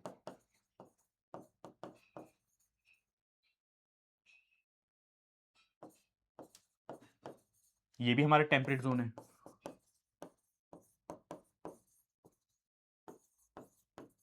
अगर मैं टेम्परेट जोन की आपसे बात करूं, टेम्परेट जोन अर्थ का वो रीजन होता है जहां पे सनलाइट आती है बट डायरेक्टली, कभी सर के ऊपर नहीं होता सन आपका। आप गर्मियों में एक चीज नोटिस करना, जब भी आप बाहर जाओगे आपका सूरज एकदम आपके सर के ऊपर होगा, है ना। लेकिन जब भी आप विंटर्स में बाहर जाओगे तो आपको देखने मिलेगा सन आपके थोड़ा सामने होगा ऐसे, तो आपकी सनलाइट क्या स्लांटेड नहीं आ रही है। लेकिन जब आप देखते हो तो, एक समय ऐसा आता है कि सन आपके सर के ऊपर होता है, जिस वजह से जब भी सन आपके सर के ऊपर डायरेक्टली होगा तो उस वजह से आपकी यहाँ पे डायरेक्ट सनलाइट आ रही है, और यहाँ पे काफी गर्मी देखने को मिलती है। और साथ ही साथ टेम्परेट जोन में कभी भी ऐसा नहीं होगा कि सूरज आपके सर के ऊपर डायरेक्टली पड़े, जिस वजह से यहाँ का जो मौसम है, यहाँ पे एकदम प्लेजेंट, एकदम बढ़िया मौसम देखने को मिलता है। यहाँ पे आपको मॉडरेट क्लाइमेट देखने को मिलेगा। क्या, मॉडरेट क्लाइमेट। ये सब आपने पहले पढ़ा है, कोई बात नहीं, मैं फिर रिवीजन कर लेते हैं। और सबसे ऊपर होता है आपका क्या, फ्रिजिड जोन। यहां पे आपको क्या देखने को मिलता है, ये फ्रिजिड जोन। ये क्या है हमारा, फ्रिजिड जोन।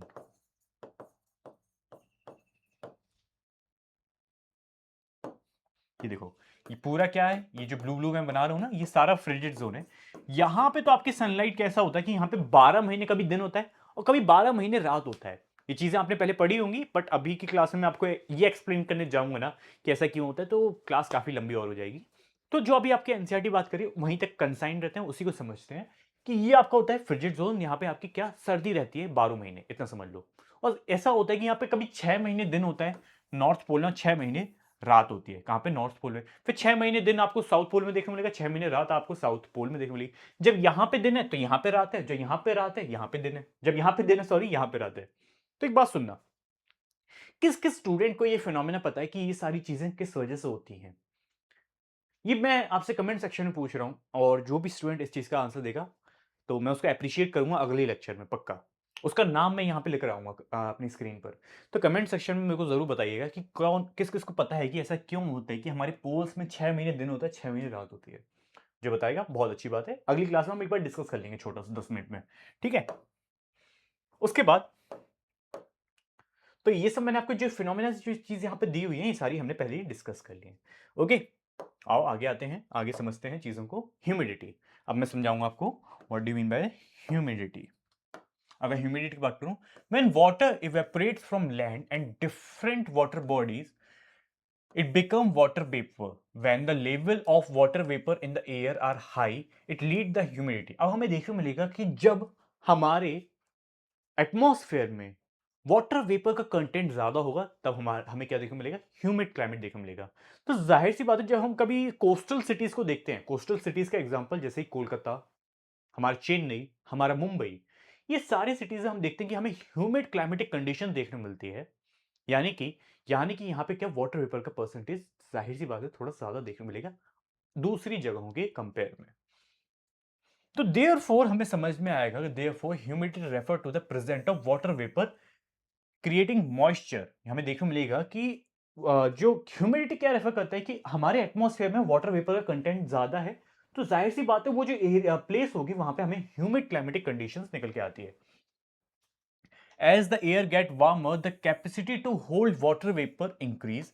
हमें देखने को मिलेगा जैसे जैसे हवा गर्म होती है, जैसे जैसे हवा गर्म होती है the capacity to hold water vapour increase. जाहिर सी बात है जब हमारा एटमॉस्फेयर गर्म होगा तो हमारा पानी इवेपोरेट होना स्टार्ट होगा, जिससे हमारे वाटर वेपर का परसेंटेज बढ़ना देखने को मिलेगा। कहां पे? हमें परसेंटेज बढ़ता हुआ देखने को मिलेगा हमारे एटमॉस्फेयर के अंदर, leading to the higher humidity level. On such day, clothes take longer to dry and sweat evaporates more slowly, leaving the feeling very uncomfortable। हमें इस दिन ऐसा देखने को मिलेगा कि हमारी बॉडी से पसीना ही नहीं जाता है। जब भी ह्यूमिड क्लाइमेटिक कंडीशन होती है हमारी बॉडी से पसीना ही नहीं उड़ता। हम ऐसा ऐसा नहीं लगता कि यार कितने चुप चुप वाला दिन हो रहा है, बड़ा इरिटेटिंग लगता है इस समय ह्यूमिड जब ह्यूमिड वेदर देखने को मिलता है। नॉर्थ इंडिया में भी देखने को मिलता है जब बारिश का सीजन आता है। साउथ में तो जाहिर सी बात है कि वो कोस्टल एरिया है, तीनों जगह पानी से घिरा हुआ है, तो वहाँ पे तो ह्यूमिड क्लाइमेटिक कंडीशन बनती है। लेकिन नॉर्थ में भी ऐसा होता है कि जब बारिश का मौसम आता है और फिर गर्मी एकदम से सडनली धूप आती है तो कितना चुप चुप वाला मौसम हो जाता है, कितना ह्यूमिड मौसम हो जाता है, बड़ा इरिटेटिंग लगता है। वही अगर हम बात करें प्रेसिपिटेशन के बारे में, और चलो डिस्कस करते हैं about precipitation. It occurs when a part of the atmosphere becomes saturated with the water vapour which condense and precipitates. हमें देखने को मिलेगा जब वाटर वेपर हमारे एटमॉस्फेयर में सफिशिएंट अमाउंट में हो जाए और जब वो राइज करेगा, और जैसा कि मैंने आपको बताया, हमने एटमॉस्फेयर को जब पढ़ा हमें समझ में आया कि एटमॉस्फेयर में जैसे जैसे हम अर्थ के सरफेस से ऊपर जाते हैं टेम्परेचर डिक्रीज होता है। और जब टेम्परेचर डिक्रीज होता है जाहिर सी बात है जब वाटर वेपर उड़ेगा तो ऊपर की तरफ जाएगा, और जब वाटर वेपर ऊपर की तरफ जाएगा तो कंडेंस होगा, कंडेंस यानी ठंडा होगा, और ठंडे होते तो जब क्लाउड का फॉर्मेशन होगा वो प्रेसिपिटेट कर जाएगा, यानी कि बारिश के रूप में वापस अर्थ सरफेस के ऊपर आ जाएगा। कौन? हमारा water vapour. And falls on the earth due to the gravity. जाहिर सी बात है ग्रेविटी वजह से। This include drizzles, rain, snow, sleet and hails. इस फिनोमिना में बारिश में हमें सिर्फ बारिश नहीं होती है, यानी वाटर वेपर सिर्फ बारिश के फॉर्म में नहीं आता, पानी फॉर्म में नहीं आता, अलग अलग फिनोमिना देखने को मिलते हैं हमें, जैसे कि ड्रिजल्स, हमें रेन बारिश, स्नो, स्लीट, हेल्स, ओले गिरते हुए देखने को मिलते हैं कभी कभी। The main factor that affect precipitations include prevailing winds and mountains and seasons. हम हमें देखने को मिलेगा कि जो बारिश में जो फर्क डलता है वो किसकी वजह से देखने को मिलेगा हमें? विंड्स की वजह से, हवाओं की वजह से, माउंटेन्स की वजह से एंड सीजन की वजह से। When precipitation fall on the earth's liquid form, it is called rain। जब बारिश क्या बोलते हैं लिक्विड फॉर्म में देखने मिलेगी, जब प्रेसिपिटेशन जो वाटर वेपर जो अर्थ सरफेस पे आ रहे हैं किस फॉर्म में? लिक्विड फॉर्म में, उसको हम क्या बोलते हैं? रेन बोलते हैं। Rain is the most common form of precipitation and lower the temperature the place जहां हमें देखने मिलेगी वहां पे हमें बारिश देखने मिलेगी। साथ ही साथ एक second,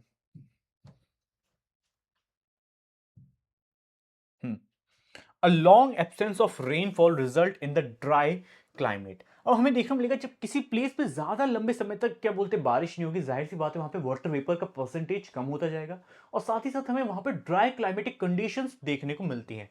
most of the ground water is collected from the rain water. साथ ही साथ हमें देखने को मिलेगा कि हमारे प्लेनेट अर्थ का जो मैक्सिमम ग्राउंड वाटर का कलेक्शन होता है वो किससे होता है? रेन वाटर के थ्रू। ओके, क्लियर है गाइस? बहुत अच्छे। ओके, सो अभी तक हमने ह्यूमिडिटी को जाना, ह्यूमिडिटी को समझा। मैंने बताया ह्यूमिड एरिया कहां पे आपको देखने को मिलेगा। सिंपल सी बात है, जहां पे आपको वाटर वेपर्स देखने को मिलते हैं एटमॉस्फेयर में, वहां का जाहिर सी बात है वहां का इन्वायरमेंट हमें कैसा देखने को मिलेगा? ह्यूमिड मिलेगा। तो एटमॉस्फेरिक प्रेशर अब क्या होता है? एटमॉस्फेरिक प्रेशर को समझते हैं। इससे पहले ही क्लासेस में हमने एटमॉस्फेरिक प्रेशर का नाम सुना है। देखो एक चीज समझो, मैं आज आपको एक कॉन्सेप्ट समझाता हूँ, शायद ये कॉन्सेप्ट आपने पहले ही पढ़ा हो। एक चीज हमेशा देखना कि आपने कभी सुना होगा कि विंड हमेशा हाई प्रेशर एरिया से लो प्रेशर एरिया की तरफ मूव करती है। इंडिया में मॉनसून आने का reason, let me explain you, कि सपोज ये इंडिया का मैप है। ओके, इसको ब्लैक कलर से ड्रॉ करते हैं। सपोज कि ये क्या है? हमारा प्यारा देश भारत। ओके,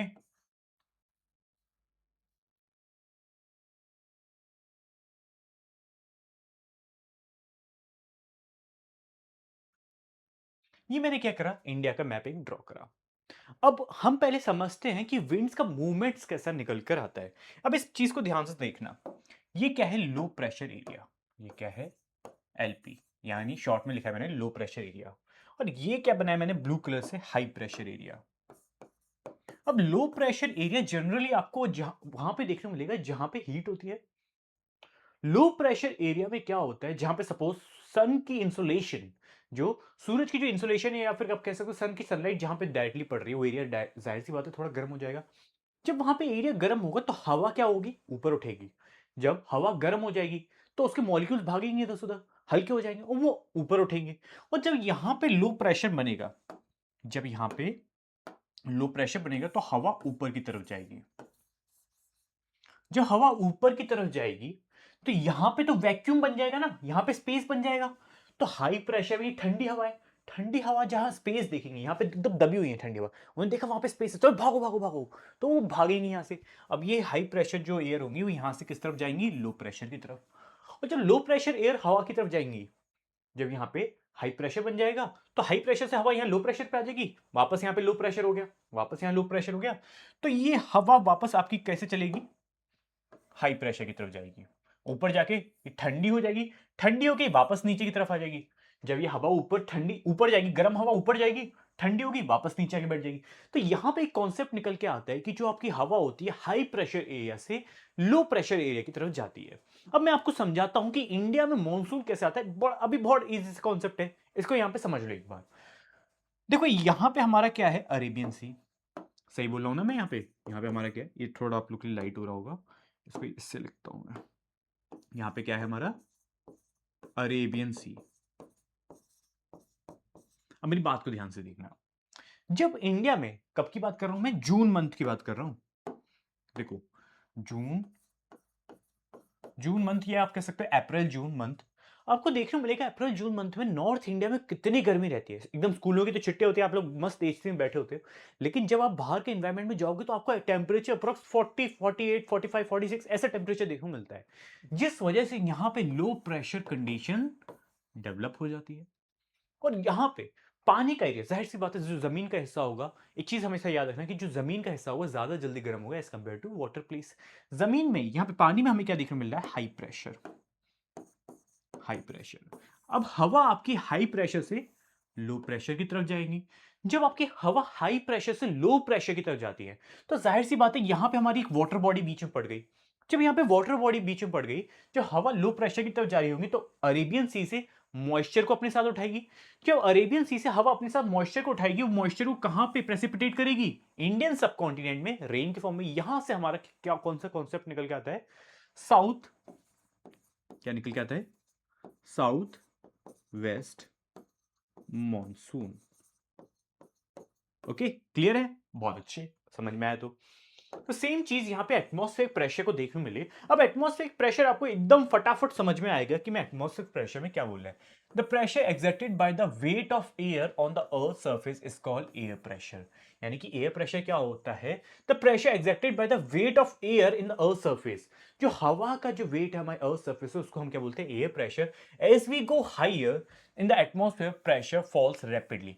जैसे जैसे हम हवा में ऊपर जाएंगे, जैसे जैसे हम एटमॉस्फेयर में ऊपर जाते जाएंगे, मेरी बात समझ रहे हो? ये चीजें हमने पहले एक्सप्लेन करी, पहले समझी हुई है कि कैसे ग्रेविटी अपने जो ग्रेविटी होता है मॉलिक्यूल्स को अर्थ के सरफेस के पास रखता है। जैसे जैसे हम ऊपर जाएंगे, जाहिर सी बात है एयर प्रेशर कम होगा, एयर प्रेशर कम ही होगा ना। तो जैसे जैसे हम एटमॉस्फेयर में ऊपर जाएंगे, एयर प्रेशर घटता जाएगा। Okay, it is the highest at sea level and decrease with the altitude. ठीक है, यानी कि हमें एटमॉस्फेरिक प्रेशर सबसे ज्यादा हमें कहां देखने को मिलेगा? सी लेवल के पास। और जैसे जैसे हम एल्टीट्यूड में ऊपर जाते जाएंगे, एटमॉस्फेरिक प्रेशर क्या होगा? कम होता जाएगा। Okay, horizontally the distribution of air pressure is influenced by the air's temperature and a given place। अब मेरी बात सुनो, हॉरिजॉन्टली जब हम बात कर रहे हैं, यानी कि हम अर्थ सरफेस पे हॉरिजॉन्टली देखें और वर्टिकली वर्टिकली अगर हम देखें तो वर्टिकली एयर प्रेशर ऊपर कम है। जाहिर सी बात है, ये सब हम सब ने समझा है कि एयर प्रेशर ऊपर कम है लेकिन नीचे ज्यादा अर्थ सरफेस पे बिकॉज ऑफ ग्रेविटी। लेकिन जैसे हम अर्थ सरफेस पर हॉरिजॉन्टली देखें, हॉरिजॉन्टली भी हमारे अर्थ सरफेस पे एयर प्रेशर हर जगह सेम नहीं होता। कुछ जगह ऐसी होती है जहां पे आपको हाई एयर प्रेशर होगा, कुछ जगह ऐसी होगी जहां पे आपका एयर प्रेशर कम होगा, जहां पे आपको लो प्रेशर एरिया देखने को मिलेगा। ये सारी सिचुएशन डेवलप किससे हो रही हैं? सन से जो सोलर रेडिएशन आ रहा है, हीट की वजह से यहां पे ऐसी सिचुएशंस डेवलप होती हुई देखने को मिलेंगी आप लोग को। Okay, so in area with a high temperature air heat up and rises. जहां पे आपका ज्यादा टेम्परेचर होगा, अभी थोड़ी देर पहले एक्सप्लेन करा है, जून मंथ का महीना है, इंडियन सब कॉन्टिनेंट में ज्यादा गर्मी पड़ रही है, हवा ऊपर की तरफ जा रही है, हवा ऊपर की तरफ जा रही है, जिससे आपको क्या देखने को मिलेगा कि इंडियन सब कॉन्टिनेंट में या फिर कहीं पे भी जहां पे टेम्परेचर हाई होगा, हवा ऊपर की तरफ उठेगी, है ना? Air rise, this creates low pressure area. इससे आपका क्या क्रिएट हो जाएगा? लो प्रेशर एरिया क्रिएट हो जाएगा। समझ रहे हो ना मेरी बात? यहां से इससे आपका लो प्रेशर एरिया कैसे क्रिएट हुआ? Low pressure is associated with the cloudy skies. अब एक बात सुनना, जो जहां पे आपका लो प्रेशर एरिया देखने को मिलेगा, वहां पे आपको आसमान में क्लाउड्स का फॉर्मेशन देखने को मिलेगा। क्लाउड्स के साथ साथ आपको वेट वेदर देखने को मिलेगा वहां पे। In the area with lower temperature, अब जिस जगह पे टेम्परेचर कम है, अब जैसे कि दो जगह हम मानते हैं, एक ये मेरा राइट हैंड जिसमें मेरे पास पेन है और एक लेफ्ट हैंड, इस जगह पे क्या है? लो प्रेशर है, यहां पे हीट है, यहां पे गर्म मौसम है। यहां पे गर्म मौसम होने की वजह से यहां पे क्या है? हीट है, जिस वजह से हवा ऊपर की तरफ उठ रही है। यहां पे ठंडा मौसम है, ठंडा मौसम होने के बाद एयर डेंसिटी यहां पे डेंस देखने को मिलेगी, यहां पे हाई प्रेशर है। अब देखो मेरी बात सुनो, the area air is cold, it is therefore heavy and sink. यहां पे जहां पे हवा, जहां पे मौसम ठंडा होगा, वहां पे जाहिर सी बात है हवा ठंडी होगी, सिंक करेंगी, नीचे की तरफ बैठी होंगी। अब कभी एसी चलाना, फॉर एग्जांपल जैसे अभी मेरे रूम में एयर कंडीशन चल रहा है ना, तो मेरे रूम में देखना, जब मैं एयर कंडीशनर बंद कर दूंगा, फैन चलाऊंगा, अभी जैसे ही मैं पंखा चलाऊंगा ना, ऊपर से एकदम से गर्म हवा नीचे आएगी। अगर आपके रूम में अभी एसी, आप एक चीज करके देख लो, अभी तुरंत एयर प्रेशर समझ में आ जाएगा, क्योंकि नीचे आपकी सारी ठंडी हवा नीचे बैठी होगी। आप अपने रूम का गेट, अगर आपका लॉक है ना, गेट खोल के देखो, अभी गेट खोल के देखोगे ना, आपके रूम का अगर एसी चल रहा है तो तुरंत आपके रूम से ठंडी हवा बाहर भागती हुई देखने को मिलेगी, क्योंकि बाहर है लो प्रेशर। क्लियर है? बहुत अच्छे। तो creating the high pressure area, high pressure area associated with the clear and Sunny sky. हमें हाई प्रेशर एरिया में देखने को मिलेगा क्लियर एंड सनी स्काई देखने को मिलता है, कहां? हाई प्रेशर प्लेस पे।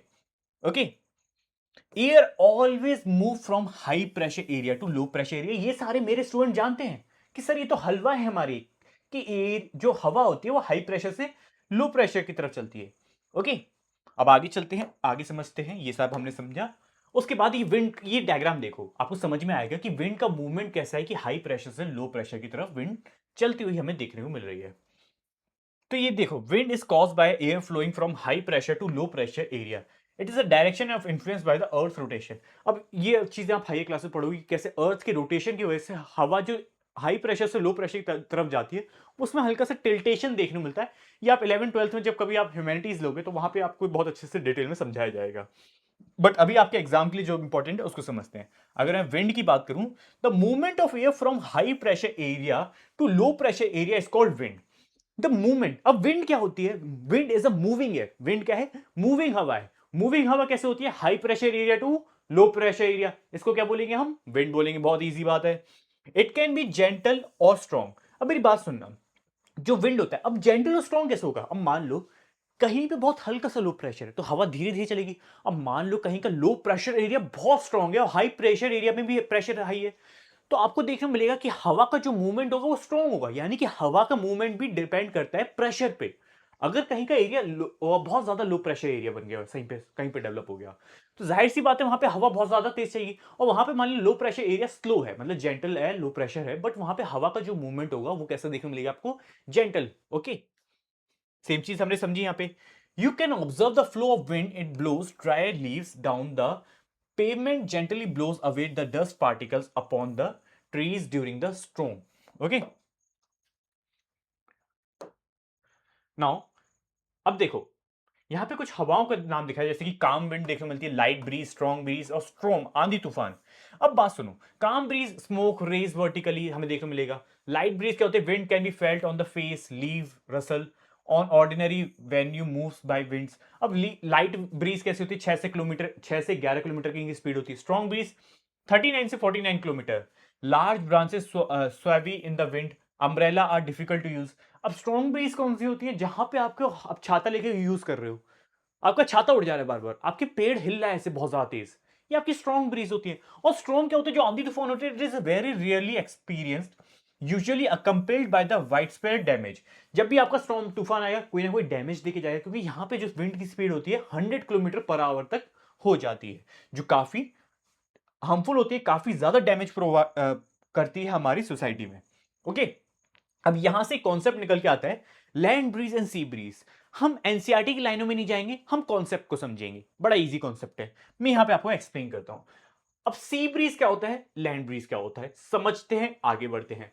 अब देखो एक चीज हमेशा याद रखना कि जमीन और पानी की तुलना में, जमीन और पानी की तुलना में जमीन बहुत ज्यादा जल्दी गर्म होता है, बहुत ज्यादा जल्दी ठंडा होता है। ये चीज जान लो। फॉर एग्जाम्पल, आप जैसे कि कभी आपने हुआ ऐसे कि आप अपनी टंकी के पानी से नहा रहे हो, मतलब जैसे सुबह आपको स्कूल जाना है और सुबह सुबह आपको जब नहाना है, तो मान लीजिए वहां पे आपके घर पे क्या बोलते हैं, वाटर नहीं आ रहे, तो आप अपनी टंकी का पानी यूज कर रहे हो। अब सुबह सुबह जब नहा रहे हो तो ठंडा पानी देखने को मिल रहा है, और मान लो आप देखते हो कि बाहर का जो इन्वायरमेंट है तो गर्म हो गया है और जमीन भी आपको गर्म फील होने लग रही है, लेकिन आपकी टंकी का पानी जो ठंडा सुबह फील हो रहा है।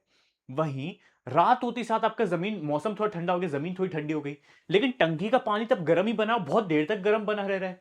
यानी कि हमें देखने को मिलेगा कि पानी धीरे धीरे गर्म होता है और धीरे धीरे ठंडा होता है, लेकिन जमीन जो होती है जल्दी से गर्म हो जाती है, जल्दी से ठंडी हो जाती है। अब लैंड और सी ब्रीज का कॉन्सेप्ट कैसे निकल के आता है? फॉर एग्जाम्पल, ये कोई जगह है समुद्र के पास, है ना, ये जगह है। अब यहां पे सी ब्रीज क्या होती है, मैं आपको कॉन्सेप्ट समझाता हूं। अब दिन का समय हो रहा है, यहां पे हमें सूरज भैया दिख रहे हैं चमकते हुए एकदम। अब जब हमारे सूरज भैया चमकेंगे तो हमारी जमीन का हो जाएगी, गर्म हो जाएगी, जिससे हमारी जमीन पे क्या बन जाएगा बच्चा? लो प्रेशर बन जाएगा। और हमारा जो दिन में समुद्र का जो पानी है वो ठंडा रहेगा रात की वजह से, तो यहां पे हमें क्या देखने को मिलता है? High pressure. तो यहां पे जब दिन में हमारा लो प्रेशर बन गया, यहां पे हाई प्रेशर बन गया, तो जो हवाएं होंगी वो कहां से? समुद्र से कहां की तरफ जाएंगी? जमीन की तरफ। हमारी हवा कहां से? समुद्र से जमीन की तरफ जा रही है। साइकिल देख रहे हो, हवा ऊपर उठ रही है, और हवा कहां से जा रही है? समुद्र से जमीन की तरफ, समुद्र से सी से जमीन की तरफ। यानी कि हवा हमारे फेस पे आती हुई देखने को मिलेगी, जैसे समुद्र में सामने तो मेरे फेस पे आती हुई देखने को मिलेगी, क्योंकि यहां पे लो प्रेशर है, सामने हाई प्रेशर है। ओके, तो हवा जहां से आ रही है, हवा जहां से आ रही है मैं उसको क्या बोलूंगा? Sea breeze. तो हवा सामने से आ रही है तो मैं इसको क्या बोला मैंने? Sea breeze. और ये हमें कब देखने को मिलती है? डे टाइम में। और वही लैंड ब्रीज क्या होता है? लैंड ब्रीज क्या होता है? रात को हमारे चंदा मामा आ गए, रात को हमारे चंदा मामा आ गए, चंदा मामा के आते साथ हमारी जमीन हो गई एकदम से ठंडी। जमीन के एकदम ठंडी होने के बाद यहां पे आपको हाई प्रेशर कंडीशन देखने को मिलती है। यहां पे जब आपकी हाई प्रेशर कंडीशन बनती है और पूरे दिन सूरज के रहने की वजह से समुद्र का पानी आपका क्या हो जाता है? गर्म, जिससे यहां पे आपका क्या देखने को मिलता है? Low pressure.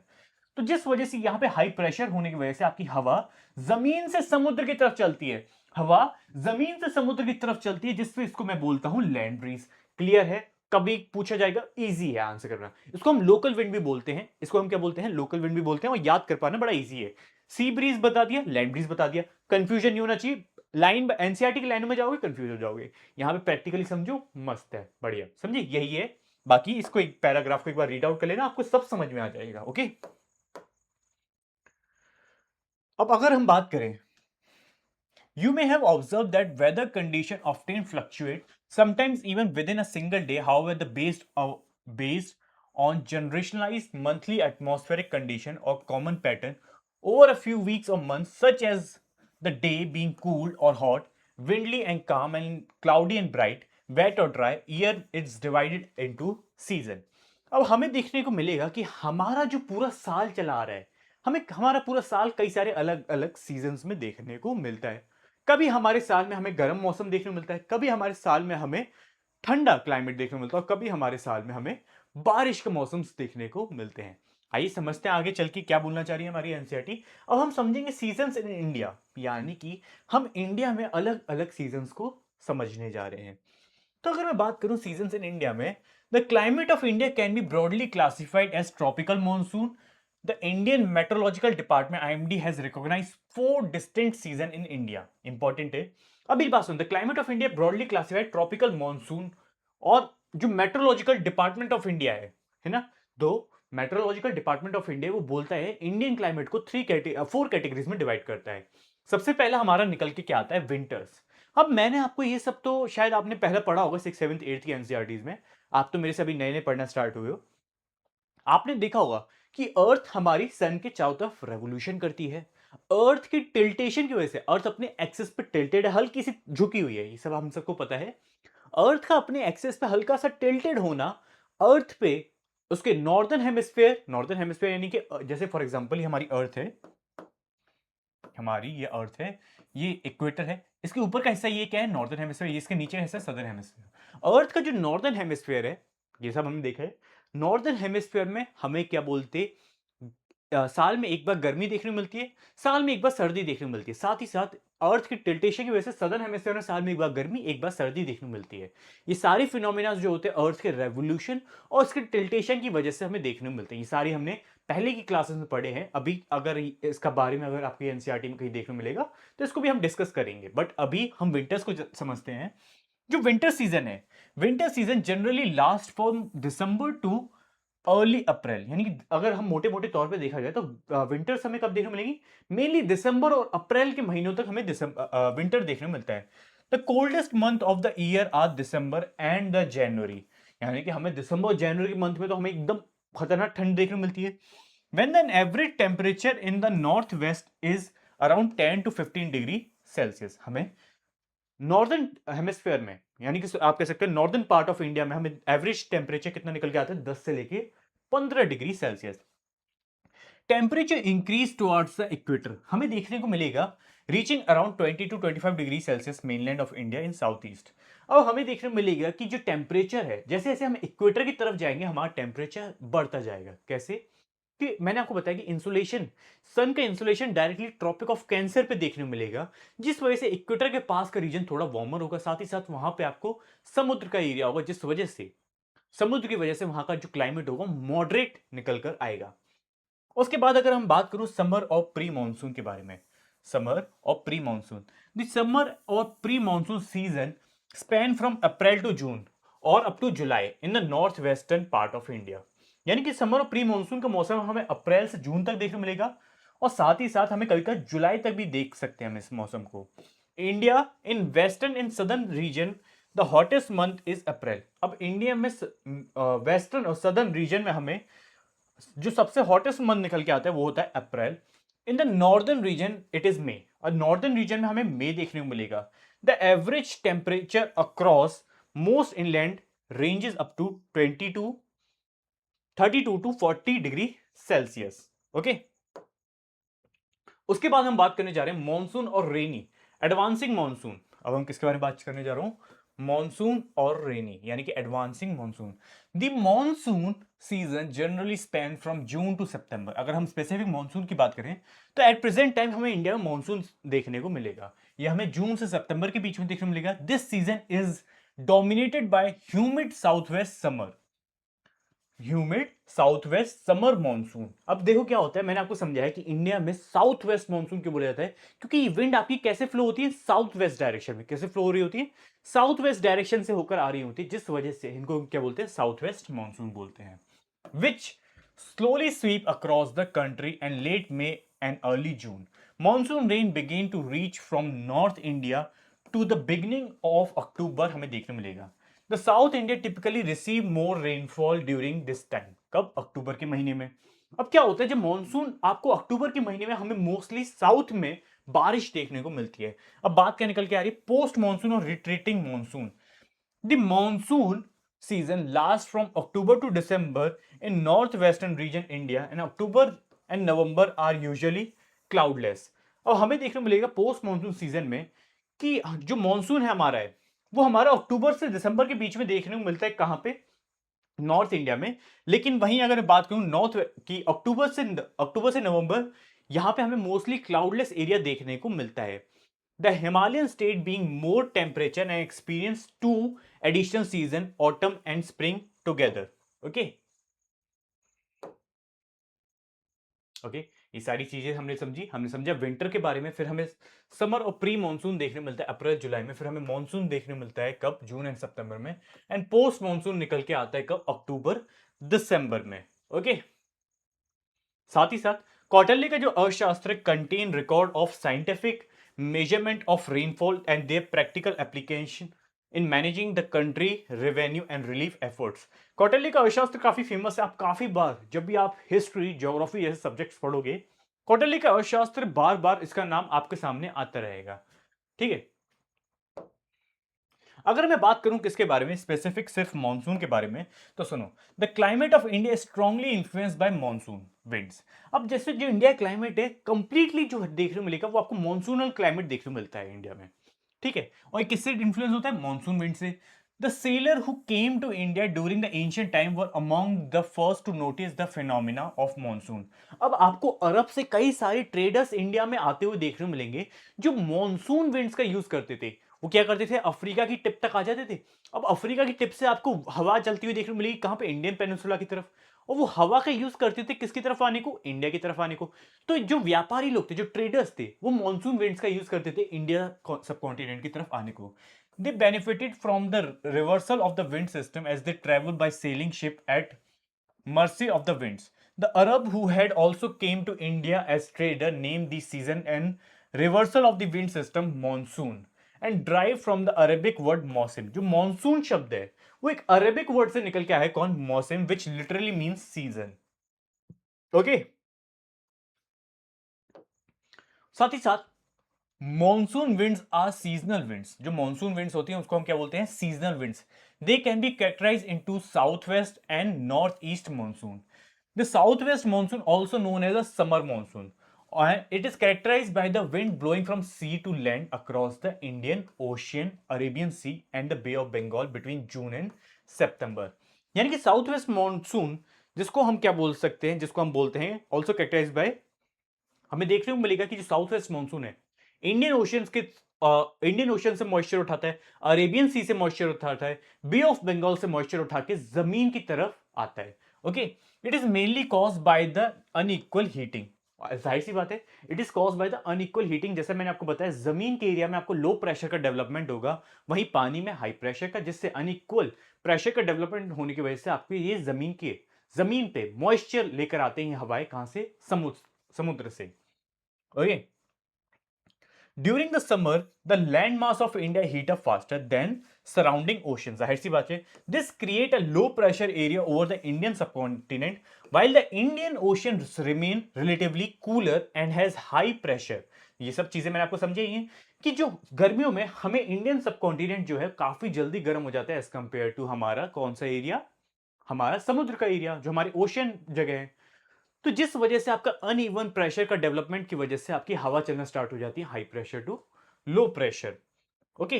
Wind moves from high pressure area to low pressure area, so moist wind blow from ocean towards the land. हमें देखने मिलेगा जिन हवा में नमी है, मॉइस्चर है, वो कहां से जाएंगी? समुद्र की तरफ से जमीन की तरफ। bringing the rainfall in the Indian subcontinent. It account for the most rainfall in the country throughout the year. इसी की वजह से हमें throughout the India year हमारे सबकॉन्टिनेंट में बारिश देखने को मिलती है. The winter monsoon, also known as the northeast monsoon, occur in India from October to February. अब हमें जो विंटर मानसून होता है वो भी हमें देखने को मिलता है कब, अक्टूबर से नवंबर दिसंबर के बीच में. कहां पे? Indian subcontinent.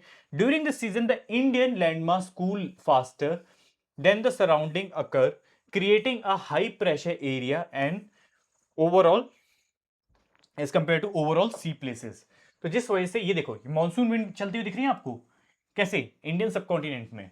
ये रेड लाइन जो है ये सारी आपकी ये प्रेशर जोन है. अब देखो यहाँ पे ये आपकी क्या बन रहा है, प्रेशर जोन्स बन रहे हैं डिफरेंट डिफरेंट. ओके, ये सारे आपके सेम प्रेशर जोन है और धीरे धीरे आपका मानसून का अराइवल दिखाई दे रहा है क्या, इंडियन सबकॉन्टिनेंट्स में. ओके, एज अ रिजल्ट आपको देखने को मिलेगा, as a result cold and dry winds blow up from land to सी.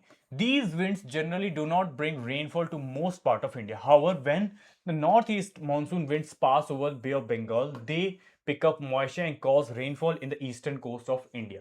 हमें देखने को मिलेगा कि जो cold and dry winds blow up हो रही है कैसे जमीन से सी की तरफ, the wind generally not bring rainfall to the part of India. ये जो हवा होती है ये जनरली हमारे सबकॉन्टिनेंट में बारिश लेके नहीं आती है. लेकिन however when the north east monsoon wind pass over the Bay of Bengal, ये नॉर्थ ईस्ट मानसून विंड होती है ना, नॉर्थ ईस्ट यानी कि जो नॉर्थ ईस्टर्न पार्ट से इंडियन सबकॉन्टिनेंट में आती है, नॉर्थ ईस्टर्न पार्ट से इंडियन सबकॉन्टिनेंट से, तो ये आपकी बारिश करवाती है कहां पे, इंडियन कोस्टल एरिया पे like Tamil Nadu, Andhra Pradesh and part of Karnataka में हमें बारिश देखने को मिलेगी. The winter monsoon is important for the rainfall in the south eastern region of India. तो इस वजह से आपको विंटर मानसून की वजह से आपको क्या, सर्दियों के मौसम में कहां पे हम देखते नहीं कभी कोई सर्दियों के मौसम में तमिलनाडु यहाँ के रीजन में बारिश होती है, बिकॉज नॉर्थ ईस्टर्न मानसून जब आता है बे ऑफ बंगाल से होते हुए वो हमारे साउथ ईस्टर्न कोस्ट पे बारिश कराता है. Monsoon play a vital role in the lives of people in India. Most of the Indian agriculture depend on monsoon rainfall. हमें आज भी देखने को मिलेगा. Still, आज के समय हम लोग इरिगेशन फैसिलिटीज के होने के बावजूद भी हमारे मैक्सिमम परसेंटेज ऑफ किसान आज भी मॉनसून के ऊपर डिपेंडेंट हैं अपनी फसल के अच्छे प्रोडक्शन के लिए. तो हमें देखने को मिलेगा as farmer rely on rain for sowing growing of crops. A good monsoon ensure a sufficient food production and water supply in rivers and reservoir and wells. अगर अच्छा मानसून सीजन की वजह से अगर एक बार अच्छी बारिश हो जाती है तो साल भर के लिए इंडियन सबकॉन्टिनेंट में पानी कमी देखने को नहीं मिलती है. Okay, monsoon also affect daily life, transport, festival and employment, especially in rural area. However, excessive rainfall can cause flood while the weak monsoon can lead to drought. अब हमें देखने को मिलेगा कि अगर बारिश बहुत ज्यादा हो गई तो फ्लड जैसे इंसिडेंट को हो सकते हैं, अगर बारिश बहुत कम हुई तो ड्रॉट यानी सूखापन जैसे इंसिडेंट हो सकते हैं. किसकी वजह से? सिर्फ मॉनसून की वजह से. ओके, यानी कि इनडायरेक्टली देखा जाए तो इंडियन मॉनसून काफी हद तक इंडियन पीपल की लाइफ को इन्फ्लुएंस करता है. ओके, अब यहां पे आपका क्या निकल के आ रहा है, एक इंपॉर्टेंट क्लाइमेट चेंज जैसा टॉपिक है, इसको आप एक बार रीड आउट कर लेना. One of the urgent challenges of earth facing today, एक बार चलो देख ही लेते हैं इसको. One of the most urgent challenge that earth is facing today is climate change. आज के समय हमें वन ऑफ द बड़ा चेंज लेकर आ रहा है कि आज के समय हमारे क्लाइमेट में बहुत सारे चेंजेस निकल कर आ रहे हैं बिकॉज ऑफ ह्यूमन. हम सबकी वजह से भैया, हम ही कर रहे हैं ये सारे चेंजेस, हम ही ग्लोबल वार्मिंग कर रहे हैं, हम ही सारी चीजें कर रहे हैं इस प्लेनेट अर्थ पे. It refers to long term changes in weather pattern. हमें देखने को मिला है कि हमारे वेदर पैटर्न में बहुत सारे चेंजेस आ रहे हैं. कभी ऐसा होता था कि हमारी गर्मियों के इतने ज्यादा टेम्परेचर नहीं गिरते थे कि 49 50 डिग्री तक टेम्परेचर गिर रहा हो. हमारी टेम्परेचर गर्मियां पड़ती थी, लेकिन आज के समय हम लोग इतना ज्यादा डिफॉरेस्टेशन कर रहे हैं, इतने सारे पेड़ काट रहे हैं, जिस वजह से अर्थ का टेम्परेचर काफी हद तक बढ़ रहा है, काफी हद तक इन्फ्लुएंस हो रहा है. विंटर्स पहले से और छोटी होती जा रही है. यानी कि इंडिया में विंटर्स का अगर टाइम पीरियड देखो बहुत कम होता है as compare to summers. Summers लगभग 8 महीने होती है, विंटर्स 4 महीने के आसपास पड़ती हैं. लेकिन अब क्या हो रहा है ना, विंटर्स का जो टाइम ड्यूरेशन छोटा होता जा रहा है, ठंडी वैसी आ ही नहीं रही है, बहुत कम ड्यूरेशन के लिए आ रही है बिकॉज ऑफ ग्लोबल वार्मिंग जैसे इश्यूज. यानी कि हमें देखने को मिलेगा such as temperature, rainfall, wind caused mainly by the human activity, including the burning of fossil fuels, deforestation, and industrial pollution that release gases like carbon dioxide in atmosphere. These action increase greenhouse gases such as carbon dioxide, methane, nitrogen oxide, and water vapor in the atmosphere, trapping the heat and raising global temperature. अब हमें देखने को मिलेगा जो human activities हैं, जैसे पेड़ों को काटना, फैक्ट्री से पॉल्यूशन करना, व्हीकल से जो धुआं एमिट हो रहा है, ये सब की वजह से हमें ग्रीन हाउस गैस बढ़ती हुई देखने को मिली। ग्रीन हाउस गैस जैसे कि कार्बन डाइऑक्साइड, मीथेन गैस, ये क्या करती है, जो सन की जो हीट होती है, सोलर रेडिएशन होता है, इसको ट्रैप कर लेती है, सोलर हीट को ट्रैप कर लेती है, जिस वजह से आपके अर्थ का टेम्परेचर बढ़ रहा है over the period of time. As a result, we are witnessing more frequent flood, drought, and melting of glaciers, and rising of sea level and the loss of biodiversity। यानी क्लाइमेट चेंज की वजह से हम देख रहे हैं कि human भले ही सोचता हो कि यार छोटा सा जंगल है, काट देते हैं, क्या ही फर्क पड़ेगा, लेकिन इन सब चीजों की वजह से ये छोटी छोटी चीजें एक एट द पैन लेवल इतनी ज्यादा बड़ी हो गई हैं कि उन्होंने इंडियन क्लाइमेट को बहुत ज्यादा इन्फ्लुएंस कर दिया है। ओके,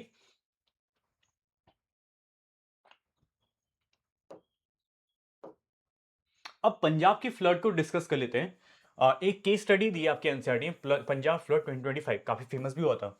काफी फेमस हुआ था 2025 में जो पंजाब में फ्लड आया था। हम सब ने अगर पढ़ा है या न्यूज देखते होंगे आप सब थोड़ा बहुत, तो आपने देखा होगा, या जो भी स्टूडेंट पंजाब के रीजन से हैं, उन्हें समझ में आ रहा होगा कि कैसे पंजाब में इतना ज्यादा फ्लड आया था, कैसे इतना ज्यादा फसलों का नुकसान हुआ था वहां के किसानों का। इवन वहां पे मैंने वीडियोस में देखता था कि कैसे सिख ब्रदर्स जो हमारे थे, वही लोग एक दूसरे के सपोर्ट में खड़े हुए थे, एक दूसरे को सपोर्ट कर रहे थे। बहुत बुरी हालत हो गई थी पंजाब में specially. So in 2025, Punjab experienced severe floods due to the heavy monsoon rains and the consecutive swelling of the rivers Satluj, Byas, and Ravi. The flood damaged a large part of state, including the villages, agriculture fields, houses, and important infrastructure such as road, bridges. While the water started to recede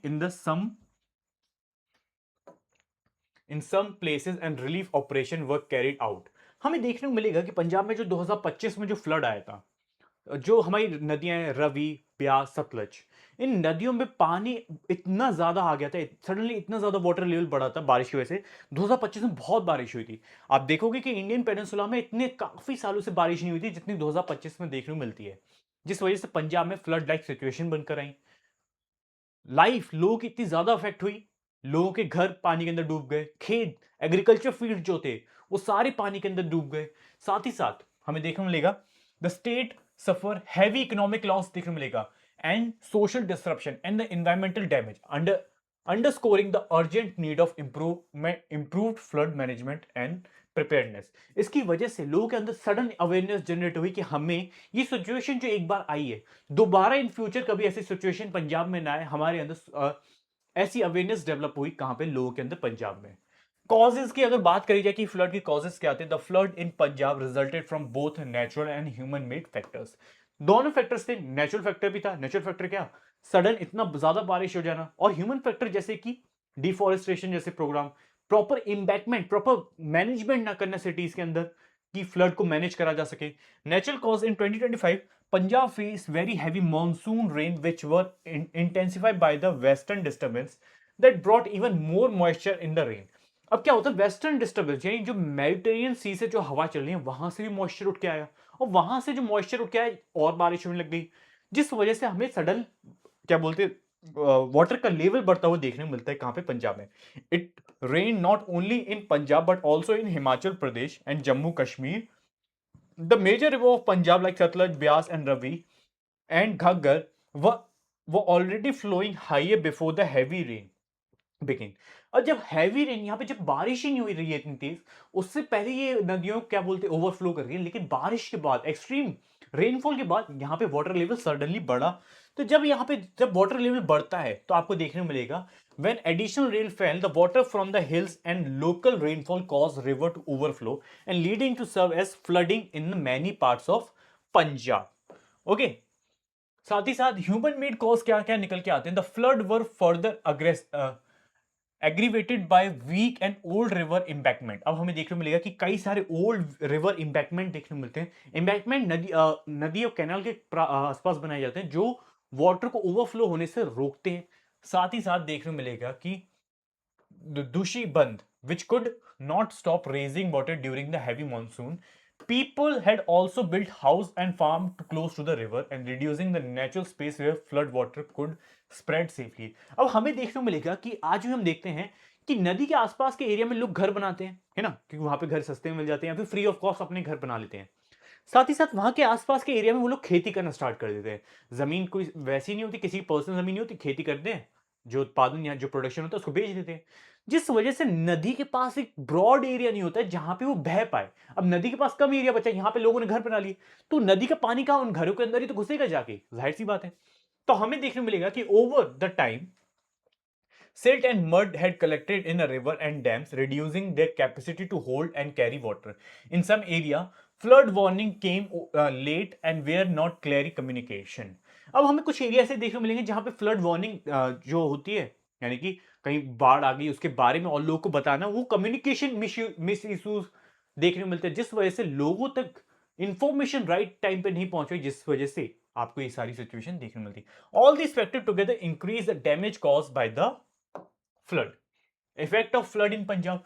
अब ये जो flood आया, जाहिर सी बात है इससे कुछ ना कुछ इफेक्ट तो पड़ा होगा इकोनॉमिकली, है ना? इकोनॉमिकली कैसे? वहां पे एग्रीकल्चर जो प्रोडक्शन होगा, जो खेत होंगे, वो सारे खेत जब पानी के अंदर भर गए, तो जाहिर सी बात है जो फसल होगी खराब हो गई होगी, जिससे किसानों की जो इनकम है उस पर फर्क पड़ा होगा, किसान की इनकम पे फर्क पड़ा है, बड़े लेवल पे फर्क पड़ा है, तो जाहिर सी बात है पंजाब की इकोनॉमी पे भी फर्क पड़ा होगा। यही सारी चीजें हमारी सोशल साइंस तो समझाती है, जो हमने इससे पहले पढ़ी है।